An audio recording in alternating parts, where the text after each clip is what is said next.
Donc je me présente, Philippe Rath, je suis le président de la société Alema Automation. Donc je vais vous présenter rapidement le groupe et puis après derrière je vais rentrer directement dans ce qu'on fait au niveau de Alema Automation, anciennement KUKA System Aerospace. Donc en fait KUKA Robotique, KUKA c'est en fait 5 divisions. Une division KUKA Robotique qui vend des robots, donc en fait qui fabrique les robots et qui les vend, c'est le numéro 2 mondial au niveau de la robotique. KUKA System qui intègre ces robots, alors ça peut être, on peut intégrer des robots qui sont des robots KUKA, mais on est le plus gros intégrateur de FANUC au monde, par exemple, il faut savoir, on est basé par exemple à Détroit, à côté de General Motors, qui est notre plus gros client, et donc en fait on n'a que des lignes de ferrage qui sont des lignes de ferrage de robots FANUC.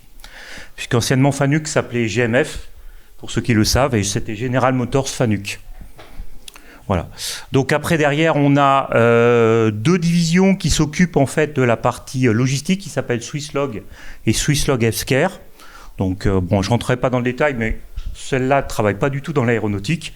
Il travaille effectivement plutôt dans la partie, je dirais, logistique.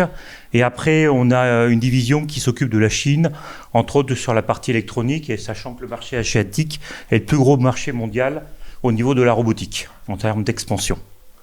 Voilà, donc c'est 100 localisations à travers le monde, à peu près 50 pays et 15 000 employés pour un chiffre d'affaires qui est à peu près de 4 milliards d'euros de chiffre d'affaires en 2023. 4,5 même, en 2024 de mémoire. Voilà. Donc après, derrière, très rapidement, le portfolio de KUKA. Donc ça, c'est au niveau robot. Donc on part de très gros porteurs, c'est le Titan que vous avez vu tout à l'heure sur une application chez Premium Aerotech à Augsbourg, enfin Airbus maintenant, je devrais dire. Excusez-moi. Et derrière, on passe sur des robots qui vont se dégrader en termes de taille. Donc on catégorise un peu les robots, pour ceux qui ne sont pas familiers avec la robotique, en des gros porteurs, donc à forte charge, c'est ceux que vous retrouvez sur la gauche. Des charges normales, je dirais, c'est les Cantech, Fortech, lourdes charges. Et puis après, derrière, moyenne charge, qui sont les Yontech, donc des robots un peu plus petits que vous allez trouver à ce niveau-là. Et après, derrière, Cybertech, qui est encore plus petit. Et après, derrière, on a toute une gamme qui a été développée, je dirais, pour des industries un peu différentes, ou la partie industrie agroalimentaire, comme ce robot type architecture parallèle qui va être très très rapide, des SCARA plutôt sur la partie électronique, et puis après derrière des robots tout petits, des Agilus, voire des tout petits robots qui sont des robots, le Easy, le Iwa, qui étaient des cobots en fait. Voilà, donc KUKA fabrique la partie architecture mécanique, mais aussi toute la partie logicielle et une plateforme digitale bien évidemment. Donc voilà, bon. Je ne vais pas m'étendre sur le sujet. Si vous avez des questions, vous pourrez venir me voir. Ça fait 30 ans que je fais de la robotique, donc je devrais pouvoir vous renseigner sur la robotique. Voilà, donc après, derrière, pour vous présenter un petit peu ce qu'on fait chez Alema Automation, ben, en fait, on fait des développements. Donc on fait des études, du design au niveau des outils, donc de nos plateformes de robotique. On va développer aussi le process autour de ça, c'est-à-dire percer, assembler les avions. Et donc on va développer les outils qui sont au bout des bras des robots qu'on appelle les effecteurs. Et derrière, on va aussi développer toute la supervision, la partie logicielle, qui va permettre de ramener la précision sur la partie robotique, puisqu'on a besoin de précision, ainsi que la qualité. Et derrière, on va aussi s'assurer de maîtriser notre process. Bertrand en a parlé ce matin, effectivement, sur la partie assemblage dans l'aéronautique, on a besoin de qualifier, de certifier que nos process sont répétables. Donc une petite démo, si elle veut bien se lancer. Non, elle ne veut pas se lancer. Est-ce que vous pouvez cliquer sur le... Excusez-moi. Donc là, c'est une application que vous allez voir qui est à Meholt. Donc c'est qui travaille sur les panneaux en composite de l'A350.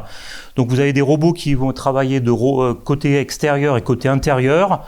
Donc avec un effecteur, par exemple, là qu'on appelle un effecteur multifonction, qui va être capable, qui est sous forme de barillet, qui va être capable de percer, et en changeant de module, va être capable d'assembler, donc d'insérer la fixation et de poser du PR d'étanchéité derrière. Donc vous voyez un petit peu l'enchaînement derrière. Donc une première opération qui est une opération d'accostage. On a besoin de venir contacter la peau pour être capable de maîtriser la profondeur de frésure, entre autres, de serrer aussi, de fermer le gap qu'il y a entre la peau et la structure. Puis après, derrière, on a des opérations, après perçage, d'insertion de la fixation, voire d'induction du PR sur la fixation. Donc vous voyez le barillet qui tourne là sur le côté. Vous allez voir un petit peu plus succinctement en fait, la partie distribution de fixation. Donc la fixation nous arrive depuis un système qui a été développé par AG. Et puis derrière, on vient contrôler cette fixation et on vient derrière l'enduire de produits d'étanchéité à n'importe quel endroit de la fixation. Puis on vient la charger sur un module et en finale, on vient l'insérer dans le trou. Là, bon, pour le besoin de la vidéo, on l'insère dans le vide, évidemment. Voilà, un petit peu le genre d'application qu'on développe actuellement. Donc là, c'est une application monorobot. On a aussi des applications... pardon. Ouais, je pense qu'il faudrait cliquer là-dessus. Pour montrer un petit peu notre portfolio, donc en fait, on a beaucoup travaillé sur de la mobilité et sur des systèmes mobiles qui permettaient en fait de déplacer les robots dans l'atelier. Pourquoi? Parce qu'en fait, souvent, les pièces sont de gros volumes, comme des fuselages ou des pointes avant. Pardon. Voilà. Et derrière, en fait, on a aussi développé des systèmes, je pense qu'on est les seuls par rapport à ça, des systèmes à 2 robots qui travaillent de part et d'autre d'une pièce pour justement répondre aux besoins du rivetage à écraser ou des fixations qui étaient à 2 composants, c'est-à-dire ou un écrou ou un comment ça se dit, collard en français, je sais plus. Bon, c'est pas grave. Une bague, ouais, une bague, voilà, tout à fait. Donc, voilà quelques exemples en fait d'installations que on a développées ces derniers temps. Donc, vous voyez en bas, par exemple, donc des plateformes mobiles qui viennent se déplacer. Donc, 3 plateformes mobiles qui sont dans notre atelier, qui viennent se déplacer dans un atelier. Travailler de plus en plus sur notre focus, travailler sur des plateformes compactes. Pourquoi? Pour essayer d'accéder à des zones qui sont plus difficiles d'accès et aussi pouvoir aussi travailler à l'intérieur de l'avion.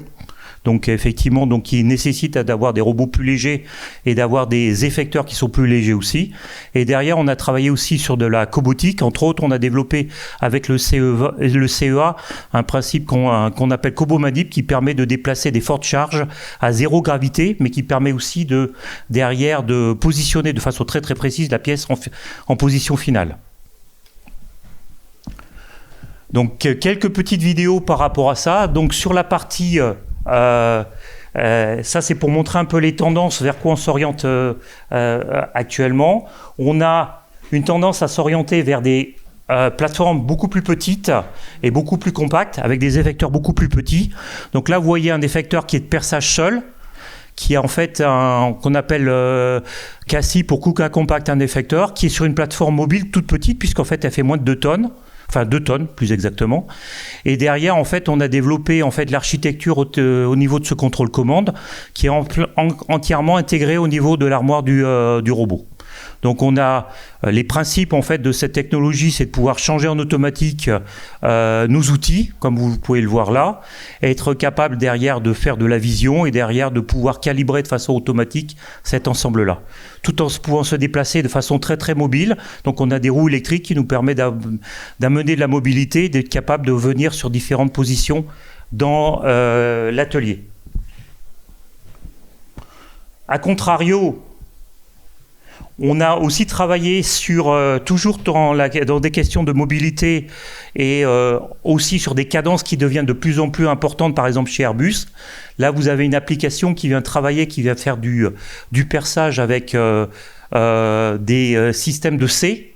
Donc l'objectif, c'est en fait d'être capable de pouvoir, avec un track, avoir des changements très rapides et pouvoir percer très très rapidement à l'intérieur d'une structure avion. Là, on est en dessous d'un pavillon avec des cadres. Et donc l'objectif, c'est d'être capable de venir percer ces cadres à l'aide d'un C rivet solide. À terme, là, on est en train de travailler avec Airbus pour essayer non seulement d'intégrer sur ce C, non seulement la fonction de perçage, mais aussi la fonction de rivetage. Donc on est en plein développement sur un projet, c'est un projet correct en développement avec Airbus sur le sujet là. Derrière, on parlait tout à l'heure de fixation aveugle, toujours dans le cadre en fait des essais avec Airbus. On a travaillé aussi pour développer en fait ces postes de fixation aveugle et démontrer en fait la faisabilité de ces postes de fixation sur avion. Donc regardez en fait dans des phases de qualification quel était en fait le taux d'épinglage qu'il fallait mettre, donc de fixation provisoire ou temporaire qu'il fallait mettre pour être capable de faire ce qu'on appelle en anglais un one-way assembly, c'est-à-dire percer sans besoin d'éclater. Le gain qu'on peut espérer en fait avec la robotique, c'est d'être capable de percer mais d'éviter de démonter. En manuel, ce que vous faites, c'est les opérateurs, ce qu'ils font, ils percent, derrière ils démontent, ils nettoient, ils ébavurent, ils mettent un produit d'étanchéité, ils remontent les panneaux et derrière ils posent la fixation définitive. La robotique, elle a pour but de percer et de pousser la fixation de façon définitive dès le départ, sans avoir besoin d'éclater en fait les panneaux entre eux. Donc là, vous voyez une démonstration qu'on a réalisée sur le site de Montoire de Bretagne. Dernier petit exemple qui reprend en fait le principe des deux robots en collaboration qu'on a développé chez Alemo Automation, ça depuis à peu près une vingtaine d'années maintenant. Le but en fait, c'est effectivement de pouvoir en fait avoir des solutions qui soient avec des structures d'outillage le plus léger possible. C'est-à-dire en fait le robot qui est à l'intérieur, il vient jouer le rôle de contre-appui et il va être capable derrière, comme l'autre robot vient exercer un effort, de fermer tous les jeux qu'il pourrait y avoir entre la peau et la structure et donc d'être capable de percer et de faire un perçage sans avoir besoin de démonter derrière.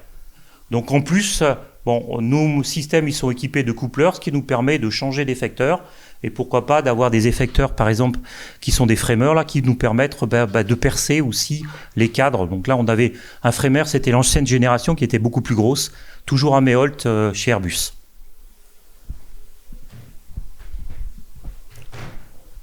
Alors, très rapidement, on parlait tout à l'heure de Boeing, donc je voulais un petit peu vous présenter. Ah oui, ça marche pas, super. C'était de lancer ça. La vidéo, pardon. Donc là, c'est en fait la présentation du système qu'on avait développé. Donc ça date de 2014 chez Boeing. Donc ils travaillent sur le 777 et là, c'est vraiment purement de l'écrasement dérivé. Donc on travaille en fait de deux côtés de l'avion. On a toujours cet système barillet multifonction et d'effecteurs qui permet en fait d'assurer les différentes fonctions de perçage et d'insertion de fixation. Et on a un robot côté intérieur qui va en fait avoir un contre-tas. Et le robot extérieur va avoir, comme vous voyez l'opérateur là, qui écrasait à l'aide d'un pétard pneumatique la fixation, le robot extérieur va avoir ce marteau pneumatique et derrière, le robot intérieur va avoir le contre-tas. Donc on a construit à peu près 50 777, 777 avec cette technologie-là. Elle a été arrêtée en phase finale parce que derrière, Boeing avait des problèmes de qualité, non pas sur nos systèmes, mais en manuel, puisqu'ils produisaient une partie de la cadence en manuel. Ils ont décidé de changer toutes leurs fixations pour des fixations nobles de type iLock. Donc vous voyez un petit peu le type d'installation qu'il fallait, puisqu'on avait quand même des robots qui montaient très haut, puisqu'on faisait tous les jonctionnements orbitaux et longitudinaux du 777.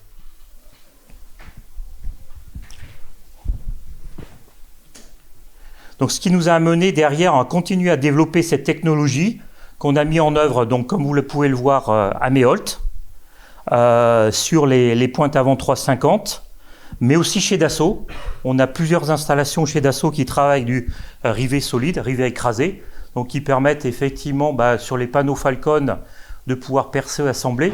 La grosse différence, je dirais, par rapport à des technologies de ce type C que vous avez vu qui sont des monuments, c'est la flexibilité, c'est-à-dire la possibilité en fait d'avoir des robots qui se désynchronisent. Alors, c'est pas le but obligatoirement, mais de temps en temps, on peut très bien avoir des problèmes d'accessibilité ou d'être capable de poser non seulement des rivets écrasés, mais de poser d'autres types de fixations, toujours avec le même outil.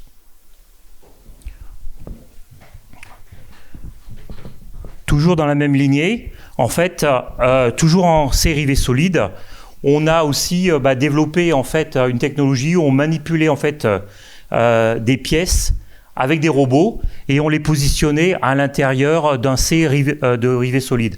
L'avantage en fait c'était d'avoir la vitesse d'exécution du C rivet solide, puisqu'en fait une des limitations qu'on va avoir au niveau du robot, au niveau de l'écrasement de rivets, c'est la puissance et la rigidité que peut avoir le robot. Un robot, même un gros robot comme on utilise là, qui peuvent être des Cantec ou des Fortec ou même des Titans, ils vont pouvoir exercer 1 tonne maximum, c'est le Titan, par rapport à la fixation. Il faut savoir que une petite fixation rivet à écraser, il faut entre 2,5 tonnes et 3 tonnes pour être capable de l'écraser. Donc le robot à lui seul, même si vous mettez 2 robots en opposition, ne pourront pas écraser la fixation. On écrase la fixation que d'une seule façon, avec un pétard, globalement, un marteau pneumatique qui va écraser d'un côté et le système de contre-tas qui va venir écraser la fixation.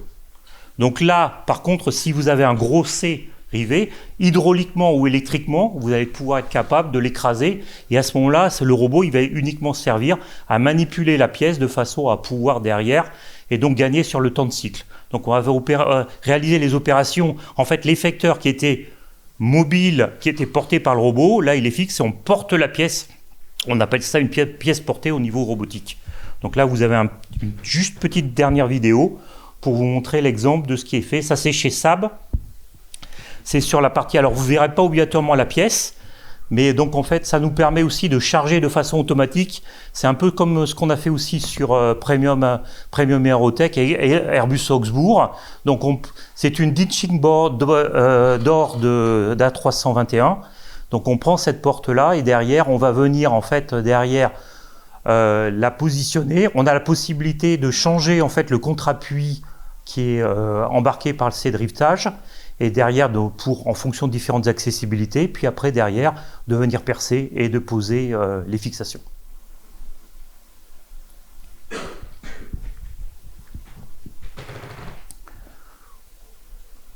Voilà, très rapidement, parce que je pense que j'ai même dépassé un petit peu le temps, mais pas beaucoup. Voilà, merci de votre attention, et puis si vous avez des questions, n'hésitez pas. Bon, c'est reparti. Donc, je reviens là sur un sujet plus inhabituel. En tant qu'Airbus, on s'est mis à fabriquer quelques robots à notre niveau.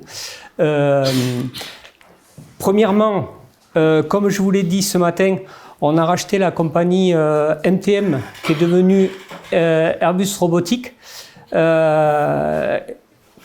compagnie basée à Seattle et spécialiste des FlexTrack, donc des robots qui se promènent sur des axes qui sont plugués sur le produit par des ventouses. On a acheté aussi, on a fait l'acquisition de la compagnie Sobotech à Toulouse, qui elle aussi travaille sur le même business. En fait, les robots sont développés et fabriqués à Seattle, mais tout ce qui est maintenant, c'est réalisé par la société Sobotech. Et donc c'est pour ça que ces deux compagnies sont maintenant Airbus Robotics USA et Airbus Robotics Europe. Donc ça vous le saviez probablement. On a des robots de chez MTM Robotics, donc Airbus Robotics, installés sur la nouvelle FAL de Toulouse. Enfin des robots sur Toulouse parce que c'est pas facile de mettre des robots en FAL. À Saint-Nazaire, c'était les pionniers là-dessus. Ils ont plusieurs FlexTrack qui tournent depuis quelques temps. Meholt, ils ont ce type de FlexTrack avec un seul rail pour la pointe avant, même si celui-ci est à Saint-Nazaire. Et enfin, Hambourg, sur le tronçon arrière, sur le fuselage, sur la partie haute. Et donc là, c'est un petit peu spécial. Il y a un rail et puis sur l'autre côté, on a un crawler. C'est toujours sur base de ventouse, mais il n'est pas sur toute la longueur. C'est pour pouvoir gérer des surfaces qui sont un petit peu galbées. Et ensuite, en R&T, on a démarré un projet qui s'appelle Medium Size Drilling Robot. Oui. Comme l'a présenté Philippe, il a présenté ce projet-là aussi. On a un besoin de réduire nos robots. Actuellement, on ne fait pas de nouvel avion, on n'a pas de nouveaux programmes.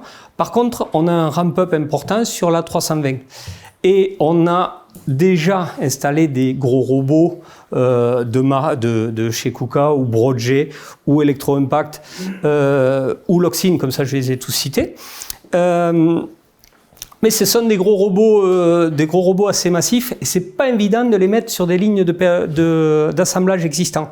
Et on est parti de ce postulat et on s'est dit jusqu'à combien on peut réduire un robot pour tabler sur du perçage petit diamètre. 85% des trous sur un A320 sont inférieurs ou égaux à 6,35 mm de diamètre. Du coup, on a fait le 80-20, on table sur ce use case-là. On fait abstraction des gros trous. Ce que ne font pas les fournisseurs, ils proposent un produit qui peut aller aussi bien sur des fuselages que sur des ailes. Du coup, on est parti sur ce système-là. Forcément, en étant chez Airbus, en travaillant en robotique, on connaît pas mal le sujet. Ça nous a permis vraiment de customiser le robot en ligne avec nos besoins. Donc, perçage. Maintenant, on a qualifié, on va jusqu'à 9 mm, mais on reste sur du petit diamètre. Titane, CFRP ou aluminium. Chez nous, après, il faut qu'on sache se positionner précisément par rapport à des caméras. Bon, ça on a fait. Les profondeurs de frisure, c'est très pénalisant. La personne âgée disait, hop, là, il faut que la peau, il faut qu'elle soit flush pour l'aérodynamique. Et donc, c'est un combo entre la profondeur de frisure et la précision de la fixe, et ça se joue au dixième, un peu plus du dixième. Et donc, nous, on est à peu près là. Autonormalisation, forcément, et puis des temps de perçage. On fait que du perçage par rapport à ce que nous a présenté Philippe juste avant. On est parti sur un robot simple, perçage. Qu'est-ce qu'on cible avec ce robot? On cible fuselage parce que les petits trous sont sur le fuselage et pas sur les wings, donc les wings vous les verrez pas là-dedans. Les box, comme par exemple les entrées d'air à Nantes. Et ici c'est une vue du VTP, HTP, Horizontal Tail Plane, à Rétafé, fuselage. Hop, petite vidéo que vous allez dire, attends, ils ont le même... Est-ce qu'elle part? Ouais. On doit avoir les mêmes personnes qui font les coms chez nous que chez vous, chez Alema, parce que on dirait que c'est fait par les mêmes personnes. Honnêtement, toujours sur fond sombre et tout ça. Donc, c'est un robot, comme celui qu'a présenté Philippe, c'est un robot qui est plus léger, jusqu'à 3 fois plus léger que ce que peut l'être un gros robot. Forcément, il faut un effecteur qui soit très léger. On doit gérer, quand on a ce genre de robot, il faut gérer l'anti-skiding, l'anti-glissement du robot et les profondeurs de frisure. C'est nos deux plus grands challenges. J'ai présenté pendant le Sian. Ouais. Sur le colloque Suzanne Calvin, j'ai présenté ce robot en détail, enfin le concept de ce robot en détail, et je pense que ça sera sur le web un de ces jours. Ça dépend de Laurent qui va voilà. Les films. Et donc on a créé ce robot. Et hop, je pense que la vidéo est finie. Bon, un Airbus Robot. Référence à Star Wars en fait. Hop. Qu'est-ce qu'il y a dans notre robot? Ce qui est clé dans ce robot, c'est forcément le robot en lui-même, le bras robot. On a eu l'opportunité de travailler en collaboration avec Fanuc pour développer ce robot. C'est un robot qui il est sorti, enfin, il a été créé en collaboration, au moins, enfin, c'est eux qui l'ont créé forcément, mais nous on a donné nos contraintes. Et donc ça c'était le premier enabler, le premier facteur de succès. L'effecteur, forcément, on a dû le réduire en conséquence. C'est un effecteur qui fait 30 kg. Et on a pris dès le départ le choix de mettre un contrôleur commande numérique comme sur une machine à usiner. Comme sur une machine d'usinage, une machine d'usinage. Donc on est sur un contrôleur commande numérique. Après, quand on a dit ça, on était en R&D, on a qualifié le process, ça marchait bien. Comment faire pour le mettre en production? Et c'est là qu'on est venu ajouter déjà un changeur d'outils, parce qu'on n'a pas qu'un seul diamètre à percer.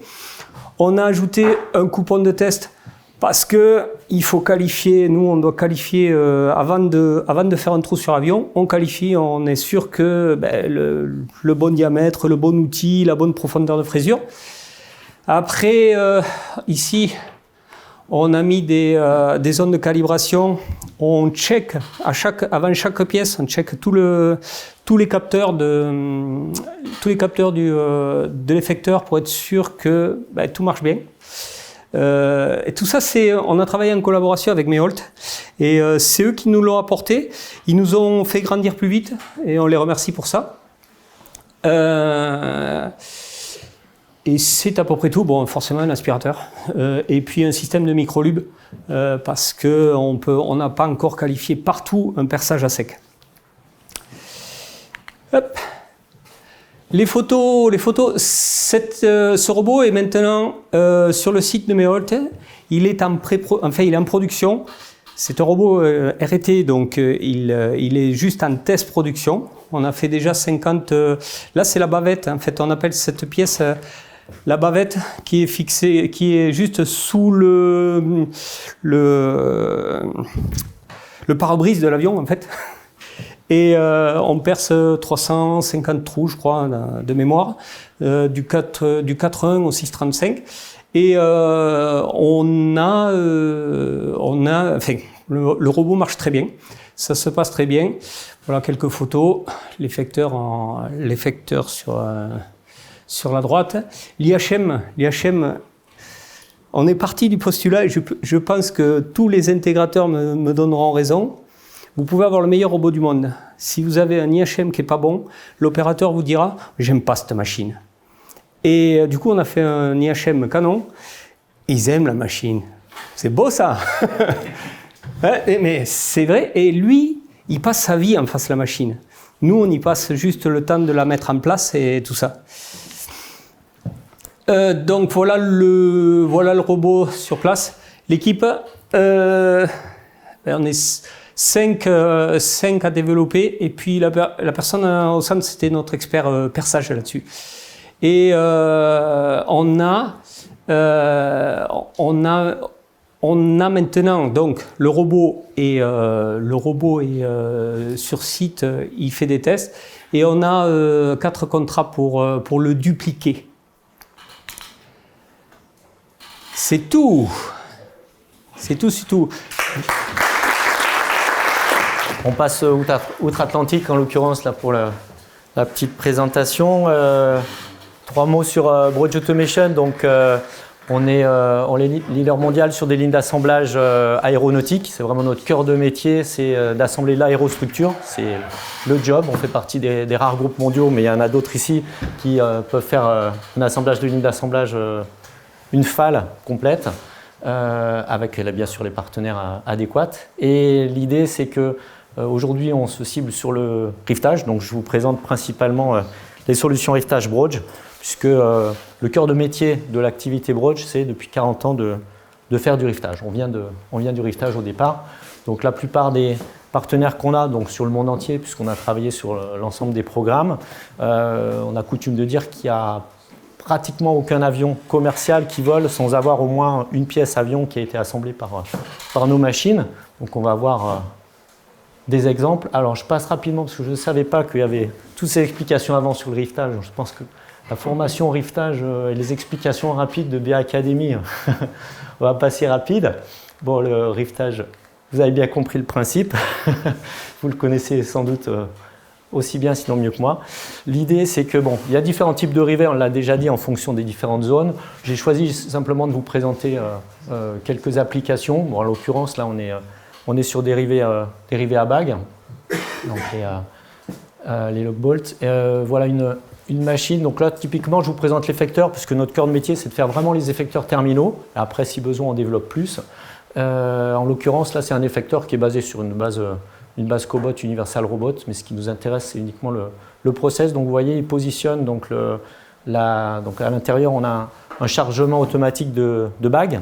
La bague arrive en tête, on vient placer la bague et donc on tire. Et une fois qu'on a atteint donc la force d'arrachement, on casse au niveau du couple. Voilà.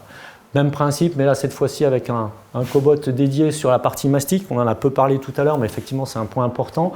Un des éléments qu'il y a sur les problèmes d'aéronautique, les problématiques d'aéronautique, c'est la corrosion. Effectivement, il faut les protéger. Donc il y a la partie étanchéité, puisque forcément dans les cabines on préfère être au chaud quand on est à moins 50 degrés. Mais pour le coup, il y a également un aspect corrosion, puisque les pièces, on a parlé, c'est de l'aluminium, c'est du titane ou du CFRP, maintenant du composite, justement parce qu'on veut s'affranchir des pièces qui rouillent. Voilà, mais il y a de toute façon aussi, pour les faire durer une vingtaine, une trentaine d'années, ces avions, il faut aussi qu'on anticipe les protections de la corrosion. Une application pour vous présenter sur notre PowerAce, donc un robot qu'on a développé en interne qui lui est capable de percer fort sur du titane, donc on gagne en cadence, on a construit une structure particulièrement rigide sur des pièces du commerce, SEW et Siemens, je les cite, ils sont là aujourd'hui. L'idée c'est qu'on travaille sur un robot 6 axes plus un axe Z. Le principe, on perce et puis on utilise cette fois-ci un fastener que j'ai montré en haut, donc qui est de l'entreprise Obet, Ergotech. On en utilise aussi des concurrents. L'idée, c'est de présenter le principe de fonctionnement. On a en haut l'unité de perçage, puisqu'on fait des effecteurs multifonctions. En bas, on a le chargement rivet. Donc, vous allez voir le transfert de rivet qui va se faire ici. Et puis, donc, le rivet que vous avez donc, en haut à droite va apparaître ici. Voilà, là il est maintenu du coup avec un système en aspiration et puis on va le positionner au couple défini et au couple défini du coup la partie noire va s'arracher et on va avoir un rivet dit flush. Donc là, perçage, on bascule sur le rivet et insertion rivet. Voilà pour le principe. Vous avez là donc le rivet flush. On est basé en Allemagne, je ne l'ai pas dit, mais effectivement le siège de développement est à Brême. Et puis depuis Toulouse, on a une centaine de personnes qui gèrent tous les sujets outillage manuels. Donc on travaille ensemble. Et mon activité à moi, je ne l'ai pas dit tout à l'heure, mais effectivement c'est d'être référent automatisme pour l'équipe au niveau de la France, l'Espagne. Fastenix System, je présente juste rapidement le robot. Pourquoi on a développé notre propre robot? Parce qu'on travaillait beaucoup avec des équipementiers qui fabriquent très bien les robots pour déplacer d'un point A à un point B, pour percer lorsqu'on ne doit pas forcer trop fort, j'allais dire, lorsqu'on doit forcer beaucoup en tête, qu'on doit percer très fort, voire même qu'on doit rifter, on a des difficultés qui sont liées à des stabilisations, à des temps de stabilisation quand on veut aller vite, ou à des problèmes de glissement, on l'a dit tout à l'heure. Donc l'idée, c'est qu'on a développé notre propre robot qui est capable d'être extrêmement rigide. On a rajouté des freins concrètement, on a rajouté à nos double encodeurs, double moteurs, des freins, et des vérins de verrouillage, ce qui fait qu'on se retrouve avec un système qui est particulièrement rigide, un peu lourd soit, mais du coup en rajoutant des freins, on arrive à gagner en cadence puisqu'on déplace le robot, on s'arrête et on travaille. Voilà, et ça nous a permis de gagner en cadence, particulièrement sur du perçage titane, et puis sur d'autres applications aussi, on arrive à gagner jusqu'à 40% par rapport à des robots équivalents du marché. Voilà, donc après au niveau au niveau éventail des machines de rivetage, vous avez ici donc tout un lot de machines. Sur la gauche, vous voyez effectivement les machines dont on parlait ce matin, où on a concrètement la pièce avion qui va bouger et du coup la machine qui reste fixe en mode rigide haut et bas. Sur la droite, vous avez un petit peu les évolutions avec les machines robotisées, donc sur des bases robots. Panel assembly, on retrouve celle de gauche. Et puis des systèmes pour fixer les câbles, donc frame assembly cell sur la droite. Et ici, j'en parlerai après, donc le multi-panel assembly cell, donc le dernier cri. Je vous présente rapidement avec l'accord de Premium Aerotech, donc MAN Airbus Aérostructure, à l'I350. Donc là, on est sur du composite, mais le principe reste le même. On vient positionner d'abord les cadres structures. Là, ce sont des opérateurs qui les positionnent. Vous voyez qu'on a des systèmes un petit peu travaillés au niveau de nos préhenseurs. Alors, les préhenseurs avant tout, en fait, ont des capteurs tout le tour pour bien s'assurer qu'on touche partout et qu'on a une bonne jonction. Ensuite, les opérateurs fixent un certain nombre de points de manière à ce que la pièce à travailler puisse rester accrochée au cadre et qu'il n'y ait pas de mouvement. Avant l'ensemble du rivetage, on est obligé de fixer un certain nombre de points. Puis la pièce, du coup, va être déplacée vers la riveteuse. Voilà, donc là, on est sur les machines MPAC, avec une synchronisation, du coup, de la partie haute et basse, pour rester toujours dans l'axe en perçage et en rivetage. Et là, on est sur des pièces avions où on parle plutôt d'un millier de rivets à peu près par pièce. Et en général, les machines qu'on conçoit, on parle plutôt du million de rivets par an. C'est à peu près l'idée de nos machines. Ici, vous voyez donc un système de cadres. Donc là, on travaille sur des bases robots avec un perçage rivetage, donc assez similaire à ce que vous avez vu précédemment avec KUKA. Et puis donc là, on a le panneau complet. Siemens. Puisqu'on est principalement sur base Siemens, groupe allemand oblige.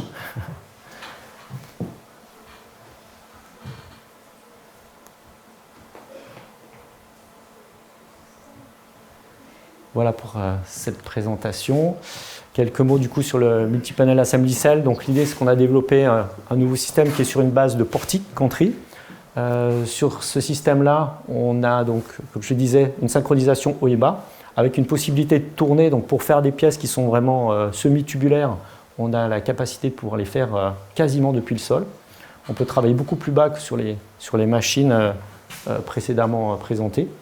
L'idée, c'est qu'on a donc 2 zones de travail minimum, une zone de chargement-déchargement, une zone de travail, et donc on va intervertir, le portique bascule de l'un à l'autre, histoire d'optimiser les cadences.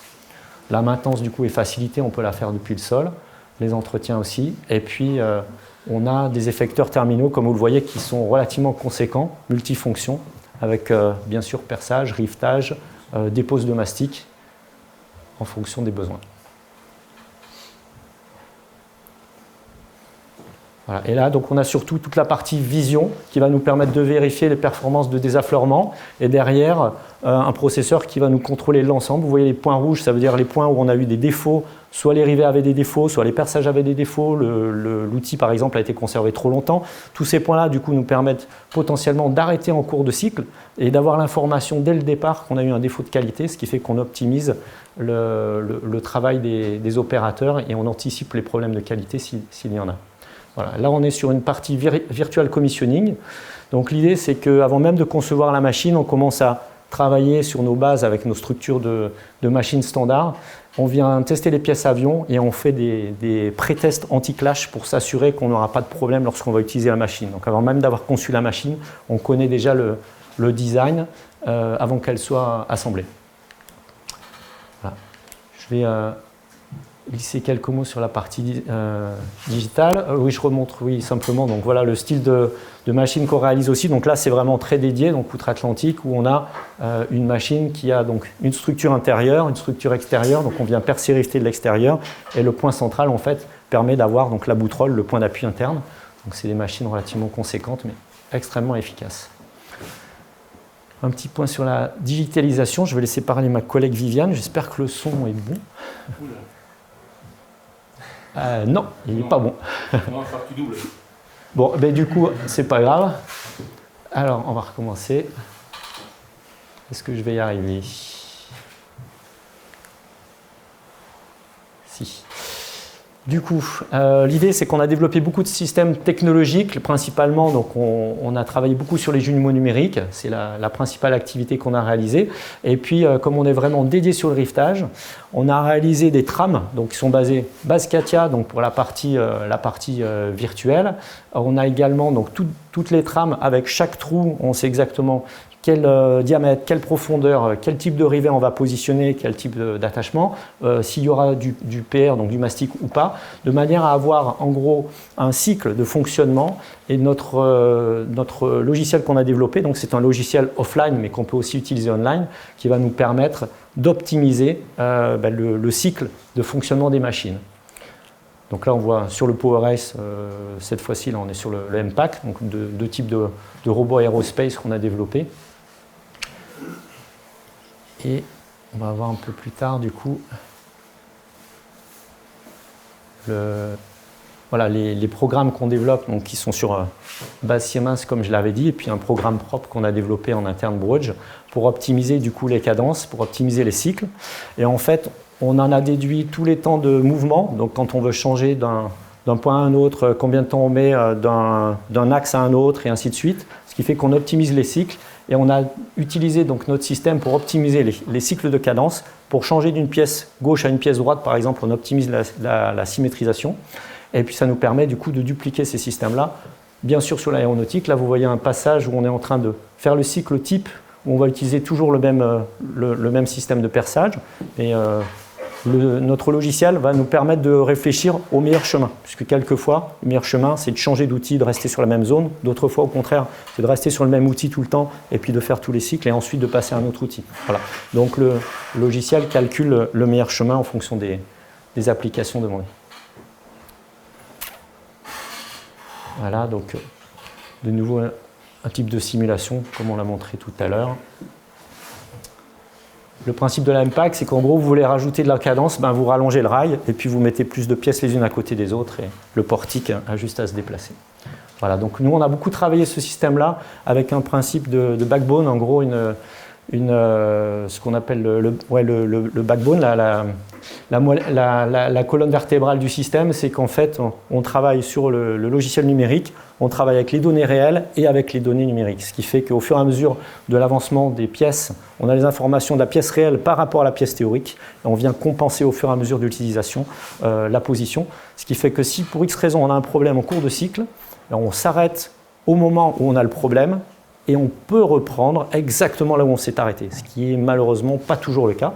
Donc on a développé ces logiciels-là justement pour pouvoir s'arrêter où on veut en cours de cycle et repartir de là où on s'était arrêté. Ce qui paraît tout simple, mais ce qui est beaucoup de développement. Voilà, donc documentation transparente. Le principe, c'est qu'on travaille beaucoup sur le Line Management System, MES maintenant avec le jargon Airbus, donc tout ce qui est digitalisation et traçabilité des données. On optimise l'utilisation de la machine, bien sûr, avec une maintenance prédictive et avec une optimisation des cycles. Et puis, donc, on travaille l'amélioration continue avec ces systèmes-là. Voilà. Donc, au niveau des grandes lignes, pour résumer, automatisons le rivetage. On est parti du manuel, on arrive sur la grande cadence. On a de la cadence de production qui est accrue. On est au rendez-vous. C'est vraiment le but. Des contrôles qualité tout au long du process. J'ai parlé des contrôles vidéo, mais il y a également plein d'autres contrôles que je n'ai pas pu détailler là, qui nous permettent d'avoir une bonne visibilité et surtout une très très bonne reproductibilité et qualité. La répétabilité du process, évidemment, en automatisation, c'est beaucoup plus facile. En deux mots, le PR automatisé, donc le mastic qu'on utilise, il faut que vous sachiez que quand c'est fait par des humains, ils travaillent très bien, mais des fois ils en mettent un peu trop. Et d'un avion à l'autre, on peut se retrouver avec plusieurs kilos en trop, voire plusieurs dizaines de kilos en trop, d'un avion à l'autre, rien que parce que ce ne sont pas les mêmes personnes qui ont mis le produit. Donc là, avec le robot, on va maîtriser la quantité, l'ingénieur masse va nous remercier, et puis on va aussi optimiser les cadences. Donc on a vraiment un avantage, pas que sur le rivetage, mais aussi sur les process associés. Et bien sûr, une traçabilité et un suivi de production sur l'ensemble du cycle. Ça fait partie des développements réalisés. Voilà, je vous remercie de votre attention. Si vous avez des questions, n'hésitez pas.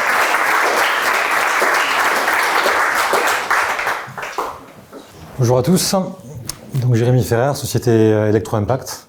Je suis en charge de l'activité d'Electro-Impact France et je suis ingénieur en mécanique également. Donc, je vais vous présenter rapidement un petit peu la société Electro-Impact au sens large, puis on va vite faire un focus sur le rivetage. Le rivetage, c'est un élément clé de l'histoire d'Electro-Impact, donc j'aurai l'occasion d'en parler dans un peu plus de détails. Donc rapidement, pour présenter qui est Electro-Impact, donc on est également un leader mondial dans l'automatisation des lignes d'assemblage et dans la fourniture de moyens de fabrication spécialement dédiés pour l'aéro et le spatial. On est une société composée à 75% d'ingénieurs, où l'ingénierie a une place centrale dans la conception et dans toutes les prises de décision. Donc dans les typologies de produits qu'on va adresser, on va proposer des moyens d'assemblage robotisés, des moyens de fabrication composites, type drapage, et également l'outillage, qui permet de couvrir en fait un large spectre des besoins de l'aéronautique. Nos implantations, on a 3 centres d'ingénierie, la maison mère basée à Seattle et deux sites d'ingénierie basés en UK. Donc ce qu'on entend par site d'ingénierie, c'est des sites où on est capable de concevoir, mettre au point, jusqu'à au plus proche des configurations clients et soutenir une production chez le client. Ensuite, on est appuyé par une dizaine de sites à travers le monde qui permettent de supporter en local les clients chez qui on a des équipements majeurs. Donc sur la partie française, on est 53 avec 39 ingénieurs aujourd'hui. Nos clients, donc on couvre, comme je vous disais, la large majorité des clients de l'aérospatial dans le monde. Ça a une importance dans la manière dont nos produits sont dessinés. Parce que quand on conçoit un produit, il faut qu'on soit capable d'adresser ce marché-là. Donc il couvre les contraintes de tout ce marché-là. Et c'est ça la grande différence par rapport à certains produits qui peuvent être ciblés une production ou une autre. Nous, nos produits, ils peuvent globalement couvrir les besoins de développement que n'importe quel avionneur doit rencontrer dans le monde. Alors, rapidement, je vais essayer de la passer, j'espère qu'elle ne va pas trop laguer, une vidéo de notre site français. Donc on a une partie ingénierie, donc les bureaux qui sont au plus près de l'atelier. Donc les ingénieurs ont un accès direct à l'atelier où sont montées les machines. Donc vous voyez, on reçoit des pièces qui sont sous-traitées, que l'on met ensemble pour fabriquer des éléments, des équipements. Donc vous voyez des exemples de robots dont je vais parler un petit peu plus tard après. On a une partie qui nous permet de customiser nos robots, j'y reviendrai aussi après. On a une partie usinage qui nous permet de produire un petit peu en interne pour des besoins de réactivité spécifiques pour certains clients et qui nous permet aussi de faire des retouches lorsqu'on a des besoins de réactivité que des sous-traitants ne peuvent pas forcément nous fournir. Donc on a de quoi faire un petit peu de fabrication en interne. Et enfin, grâce à tout ça, on peut monter des équipements à l'échelle 1 et débugger au plus près de la production avant de les envoyer chez les clients. Donc là, vous voyez plusieurs robots qui étaient en phase de tests finaux et de calibration avant d'être envoyés chez nos clients qui est dans la salle.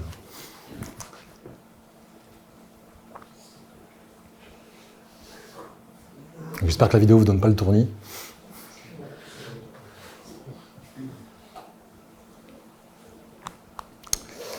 Donc pour faire un focus sur le rivetage, donc comme je vous disais, le rivetage, c'est une technologie qui a vraiment au démarrage de la société. Donc pour remonter un petit peu le temps, Electro-Impact, ça a été fondé en 86 par Peter Ziv, c'est la personne qui est ici. Donc en 86, Peter Ziv, il sort du MIT, il est approché par Boeing pour une thèse sur le rivetage électromagnétique basse tension. À l'époque, Boeing avait un principe de rivetage électromagnétique haute tension, extrêmement dangereux, je crois qu'il y avait eu un mort même sur ce procédé, donc il voulait développer un procédé qui soit un peu plus sûr et moins dangereux. Donc à ce moment-là, Peter Ziv, il démarre sur une idée de rivetage électromagnétique basée sur un choc électromagnétique qui permet d'écraser un rivet. Donc c'est cette technologie-là qui est au tout début de la naissance de l'entreprise. Et comme c'était quelque chose qui n'était pas forcément très répandu à l'époque dans le monde, elle a trouvé écho chez beaucoup de clients, notamment chez Airbus aussi, via les lignes d'assemblage des voilures, et ça a permis derrière l'expansion de l'entreprise de manière significative. En partant d'une brique technologique pure rivetage, on ne parlait même pas de perçage à l'époque, c'était uniquement le rivetage, pour finir sur des lignes d'assemblage complètement clé-en-main et complètement automatisées, où Electro-Impact fournissait que ce soit l'outillage ou la ligne. Et aussi le process de développement parfois. Donc si aujourd'hui on regarde un petit peu comment nos produits sont segmentés, on aurait 4 grandes familles qui couvrent du moins la partie rivetage. On a les machines complètement automatisées que vous avez ici, qui ont des architectures qui sont différentes suivant les pièces à faire. Là on le voit pour du fuselage, mais si c'était une voilure, la machine aurait une typologie assez différente. On a des machines semi-automatiques, où là c'est l'opérateur qui manipule le panneau et la machine qui vient percer, poser un rivet. On a le système robotisé, dont je vais détailler un petit peu plus, et les FlexTrack, dont je pense Airbus a suffisamment parlé.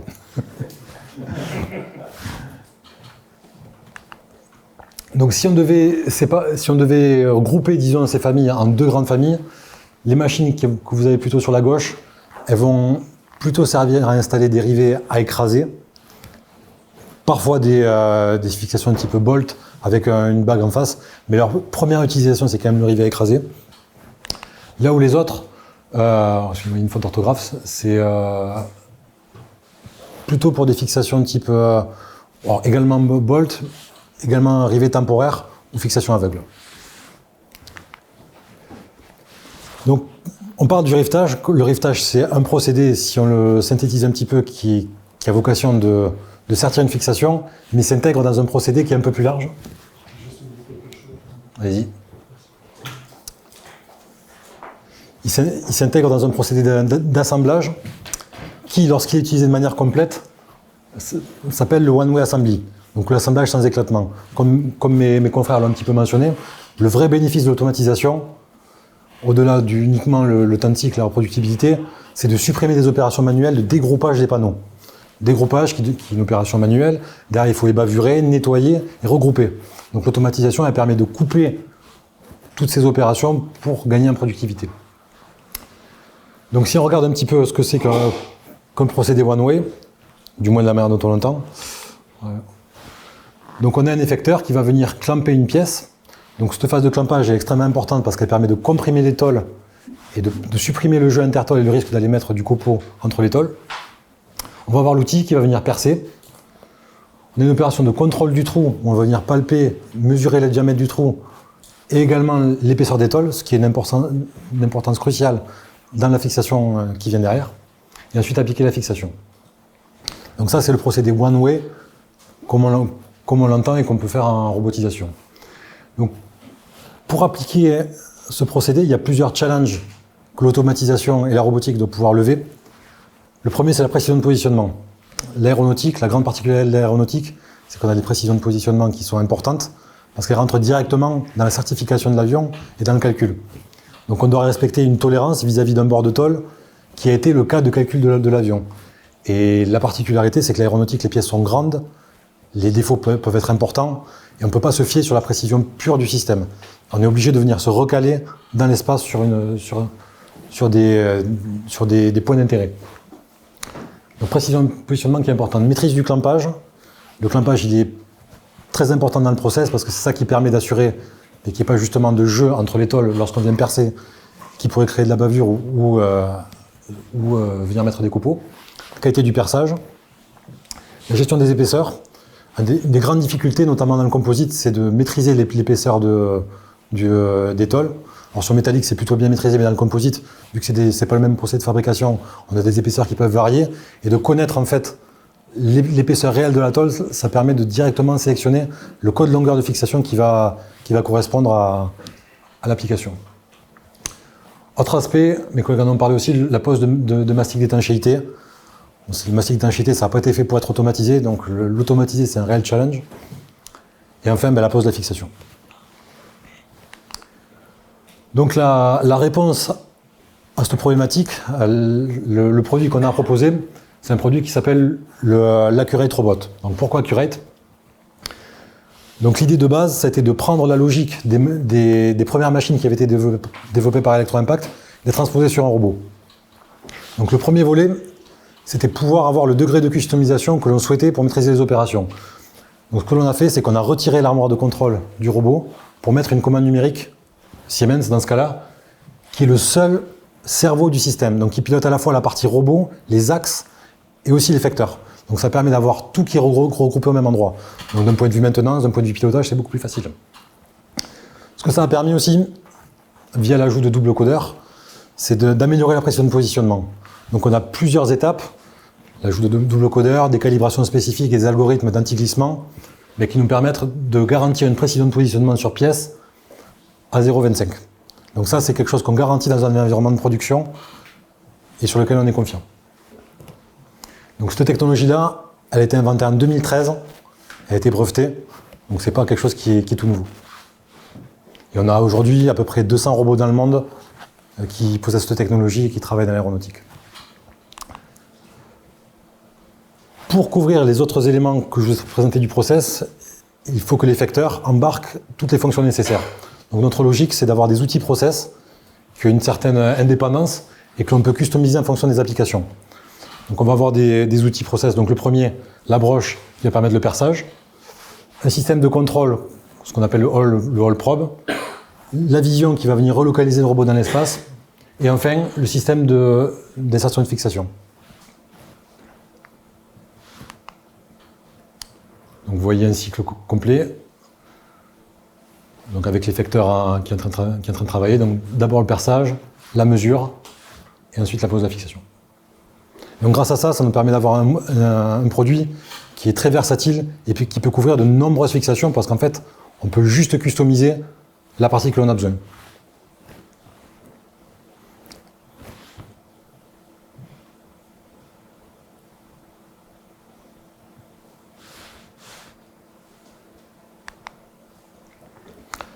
Donc ce robot, pour l'adapter dans un environnement de production, il faut qu'il soit intégré potentiellement notre système pour couvrir l'enveloppe des pièces avions, parce que le robot en lui-même ne couvre pas une pièce avion.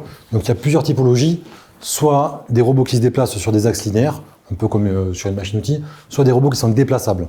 Et ça, c'est un de nos produits phares de notre gamme, c'est la plateforme mobile, donc qui intègre une solution type AGV ou MGV qui peut se déplacer automatiquement dans un atelier et qui va venir se positionner même sur des pièces de très grande dimension.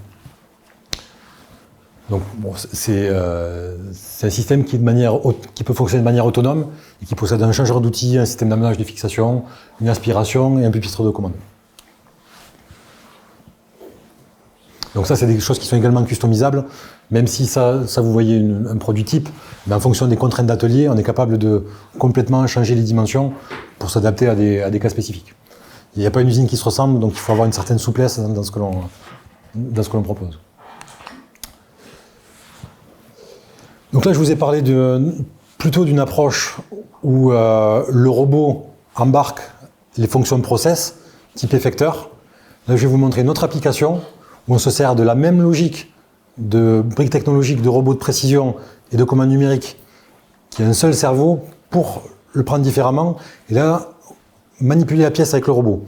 Donc on part d'une machine en C, type rifteuse, comme on vous a présenté un petit peu avant. Là, c'est le robot qui va venir positionner la pièce. Une fois de plus, l'avantage d'avoir un seul système de commande, c'est que l'opérateur n'a qu'une IHM, qu'un pupitre pour la machine. Il ne fait pas de distinction que ce soit le robot ou la machine. Donc vous voyez une machine de riftage avec la même logique de différents outils process, donc perçage, relocalisation, palpage, pose de fixation.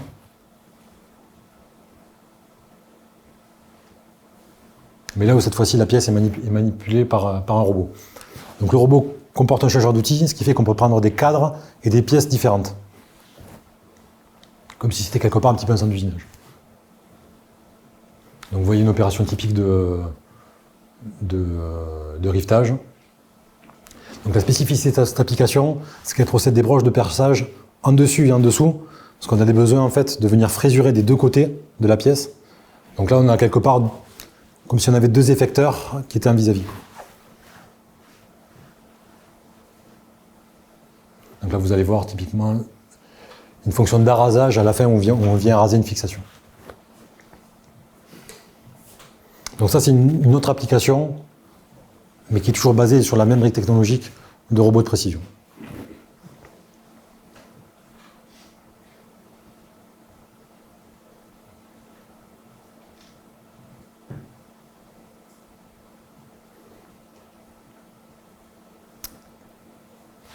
Voilà, je pense que c'est tout. Donc voilà, si on résume, les bénéfices du rivetage automatisé, donc je vais répéter un petit peu ce que mes collègues précédents ont dit. Donc productivité, surtout si c'est employé en one-way assembly, qu'on supprime les opérations d'éclatement. Si on devait mettre un robot qui fait juste du perçage en face d'opérateur à la grille, il y a fort à parier que plusieurs opérateurs soient plus rapides qu'un robot. En revanche, si on met les autres opérations, là l'équation elle peut changer. Le gros gain, et qui est surtout important aujourd'hui, c'est la suppression d'opérations manuelles. C'est que pour aller dans des zones qui sont très confinées ou qui sont difficiles d'accès, on va enlever des opérateurs. Ça, c'est quelque chose qui est important, surtout pour enlever des tâches qui sont répétitives. Et l'effet induit qui va directement impacter le coût global de la solution, c'est la simplification de l'outillage. Lorsqu'on a besoin d'accéder à des zones très larges d'un avion de manière ergonomique, ça a des conséquences sur l'outillage que le robot peut permettre de supprimer. Et là, dans ce cas-là, la combinaison outillage plus robot peut être plus intéressante que juste le perçage. La reproductibilité, la maîtrise des procédés, la traçabilité, ça c'est clair, c'est important. Et enfin, la suppression des grilles.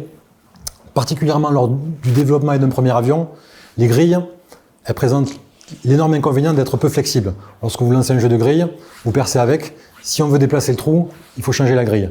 Avec un robot, vous avez juste à déplacer le trou et vous pouvez, au fur et à mesure du développement d'un avion, faire évoluer la définition. Ça, c'est quelque chose qui a aussi une importance cruciale quand on est en développement. Donc voilà un petit peu les bénéfices de la robotisation du rivetage. On est venu en force. On représente la société LAT6, qui est une des marques du groupe ADF. LAT6, anciennement, vous connaissez peut-être l'Ateco Air Service. On était anciennement l'Ateco Air Service.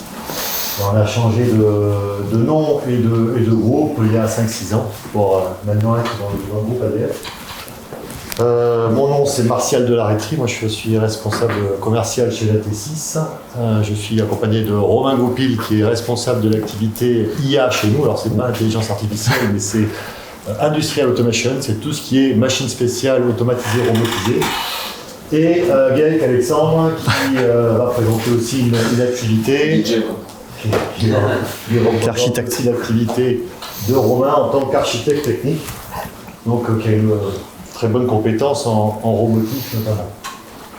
Très rapidement, après je vais vous laisser, moi je suis vraiment désolé, mais je fais juste la petite introduction. Le groupe ADF, c'est 540 millions d'euros de chiffre d'affaires pour un effectif de 4000 salariés.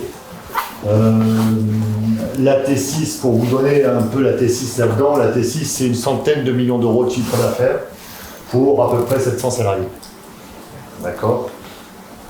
Les secteurs que l'on adresse dans le groupe, là vous avez l'ensemble des secteurs adressés, des secteurs industriels adressés dans le groupe.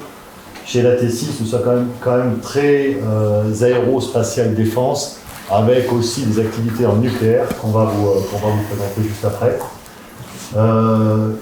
Les vidéos seront peut-être un peu moins belles que celles que vous avez vues précédemment, mais il y a des petites choses que l'on fait. On n'est pas du tout concurrents, je préfère vous le dire, des Broadjeux, Electro-Impact et Alema. On n'a pas cette brique techno chez nous. On a fait des développements que vous présentez Romain et Eric. C'est ça. Oui. Donc on conçoit et on réalise des solutions et des moyens industriels. Merci Martial. Du coup dans la présentation, c'est comment ça marche la flèche. Ah pardon. On s'est attaché à faire le rivetage. On a essayé de faire toutes les voies du rivetage qu'on avait établies dans nos différents projets, y compris en différents secteurs. Comme disait Martial, on n'est pas développeur de tête de rivetage, mais plutôt intégrateur. Mais sur certains secteurs comme la R&D, là, donc les quatre activités qui ont traité du rivetage dans la société sont la R&D, les cellules de rivetage. Donc on a participé à certaines cellules de rivetage. On va voir en détail sous quelle forme. On en a un peu parlé déjà avec Airbus tout à l'heure. Aussi, on sait faire de la ligne full automatisée avec du rivetage dedans, mais pas forcément dans l'aéronautique pour le coup. Et aussi, on a un rôle de bêta intégrateur où on va aussi intégrer des cellules de rivetage pour le coup. Donc on a essayé d'aller piocher dans ces différentes activités l'expérience qu'on a en rivetage qui est un peu différente peut-être de celle que vous avez vue jusqu'à présent. Donc dans la R&D, on a commencé le rivetage en 2010 avec le projet Opéra. Donc c'est des projets qu'on a fait soit en financement interne, soit en financement externe. Et on a tous les 5 ans à peu près un projet autour du rivetage. Et donc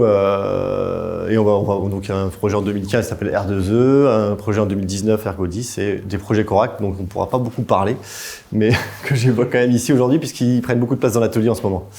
Opéra, c'est opération de perçage et de rivetage automatique par exemple. Tout à fait. Et donc voilà le projet qu'on a réalisé pour lequel on est arrivé en TRL4. Donc on a développé la globalité de l'effecteur pour le coup, même si aujourd'hui c'est plus trop le cas, mais on a quand même, on s'est frotté à la problématique et on a développé cette machine qui est sur une base un peu d'une CN, quoi. On n'est pas sur des robots.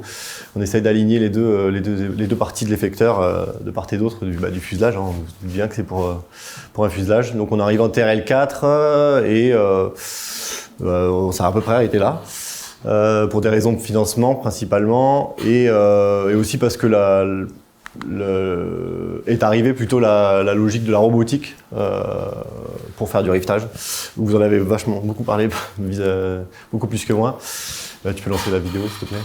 Donc on a lancé ce même effecteur qu'on a récupéré du précédent projet, qu'on a mis sur un robot, sur un M900 double encodeur, où on a essayé de mettre les deux robots vis-à-vis et de tester l'alignement des deux, comme vous le faites aujourd'hui, très bien je pense, mieux que nous d'ailleurs je pense.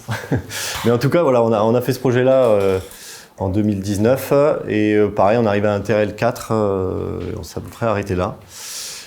Un autre sujet qu'on a fait, c'est une cellule de démonstration qu'on utilisait pour le Bourget. L'objectif de cette cellule c'était de démontrer qu'on arrivait à poser la bague, donc on la voit. C'est là, voilà, ici. Donc là, on a une tête qui amène la bague en automatique et on va aller avec une vision relocaliser le trou en XY et puis la normale avec 4 raies laser qu'on voit sur la face d'à côté. Donc on a eu des performances de 0,2 mm et 5 dixièmes de normalité. Et on est arrivé en TRL6 sur ce projet.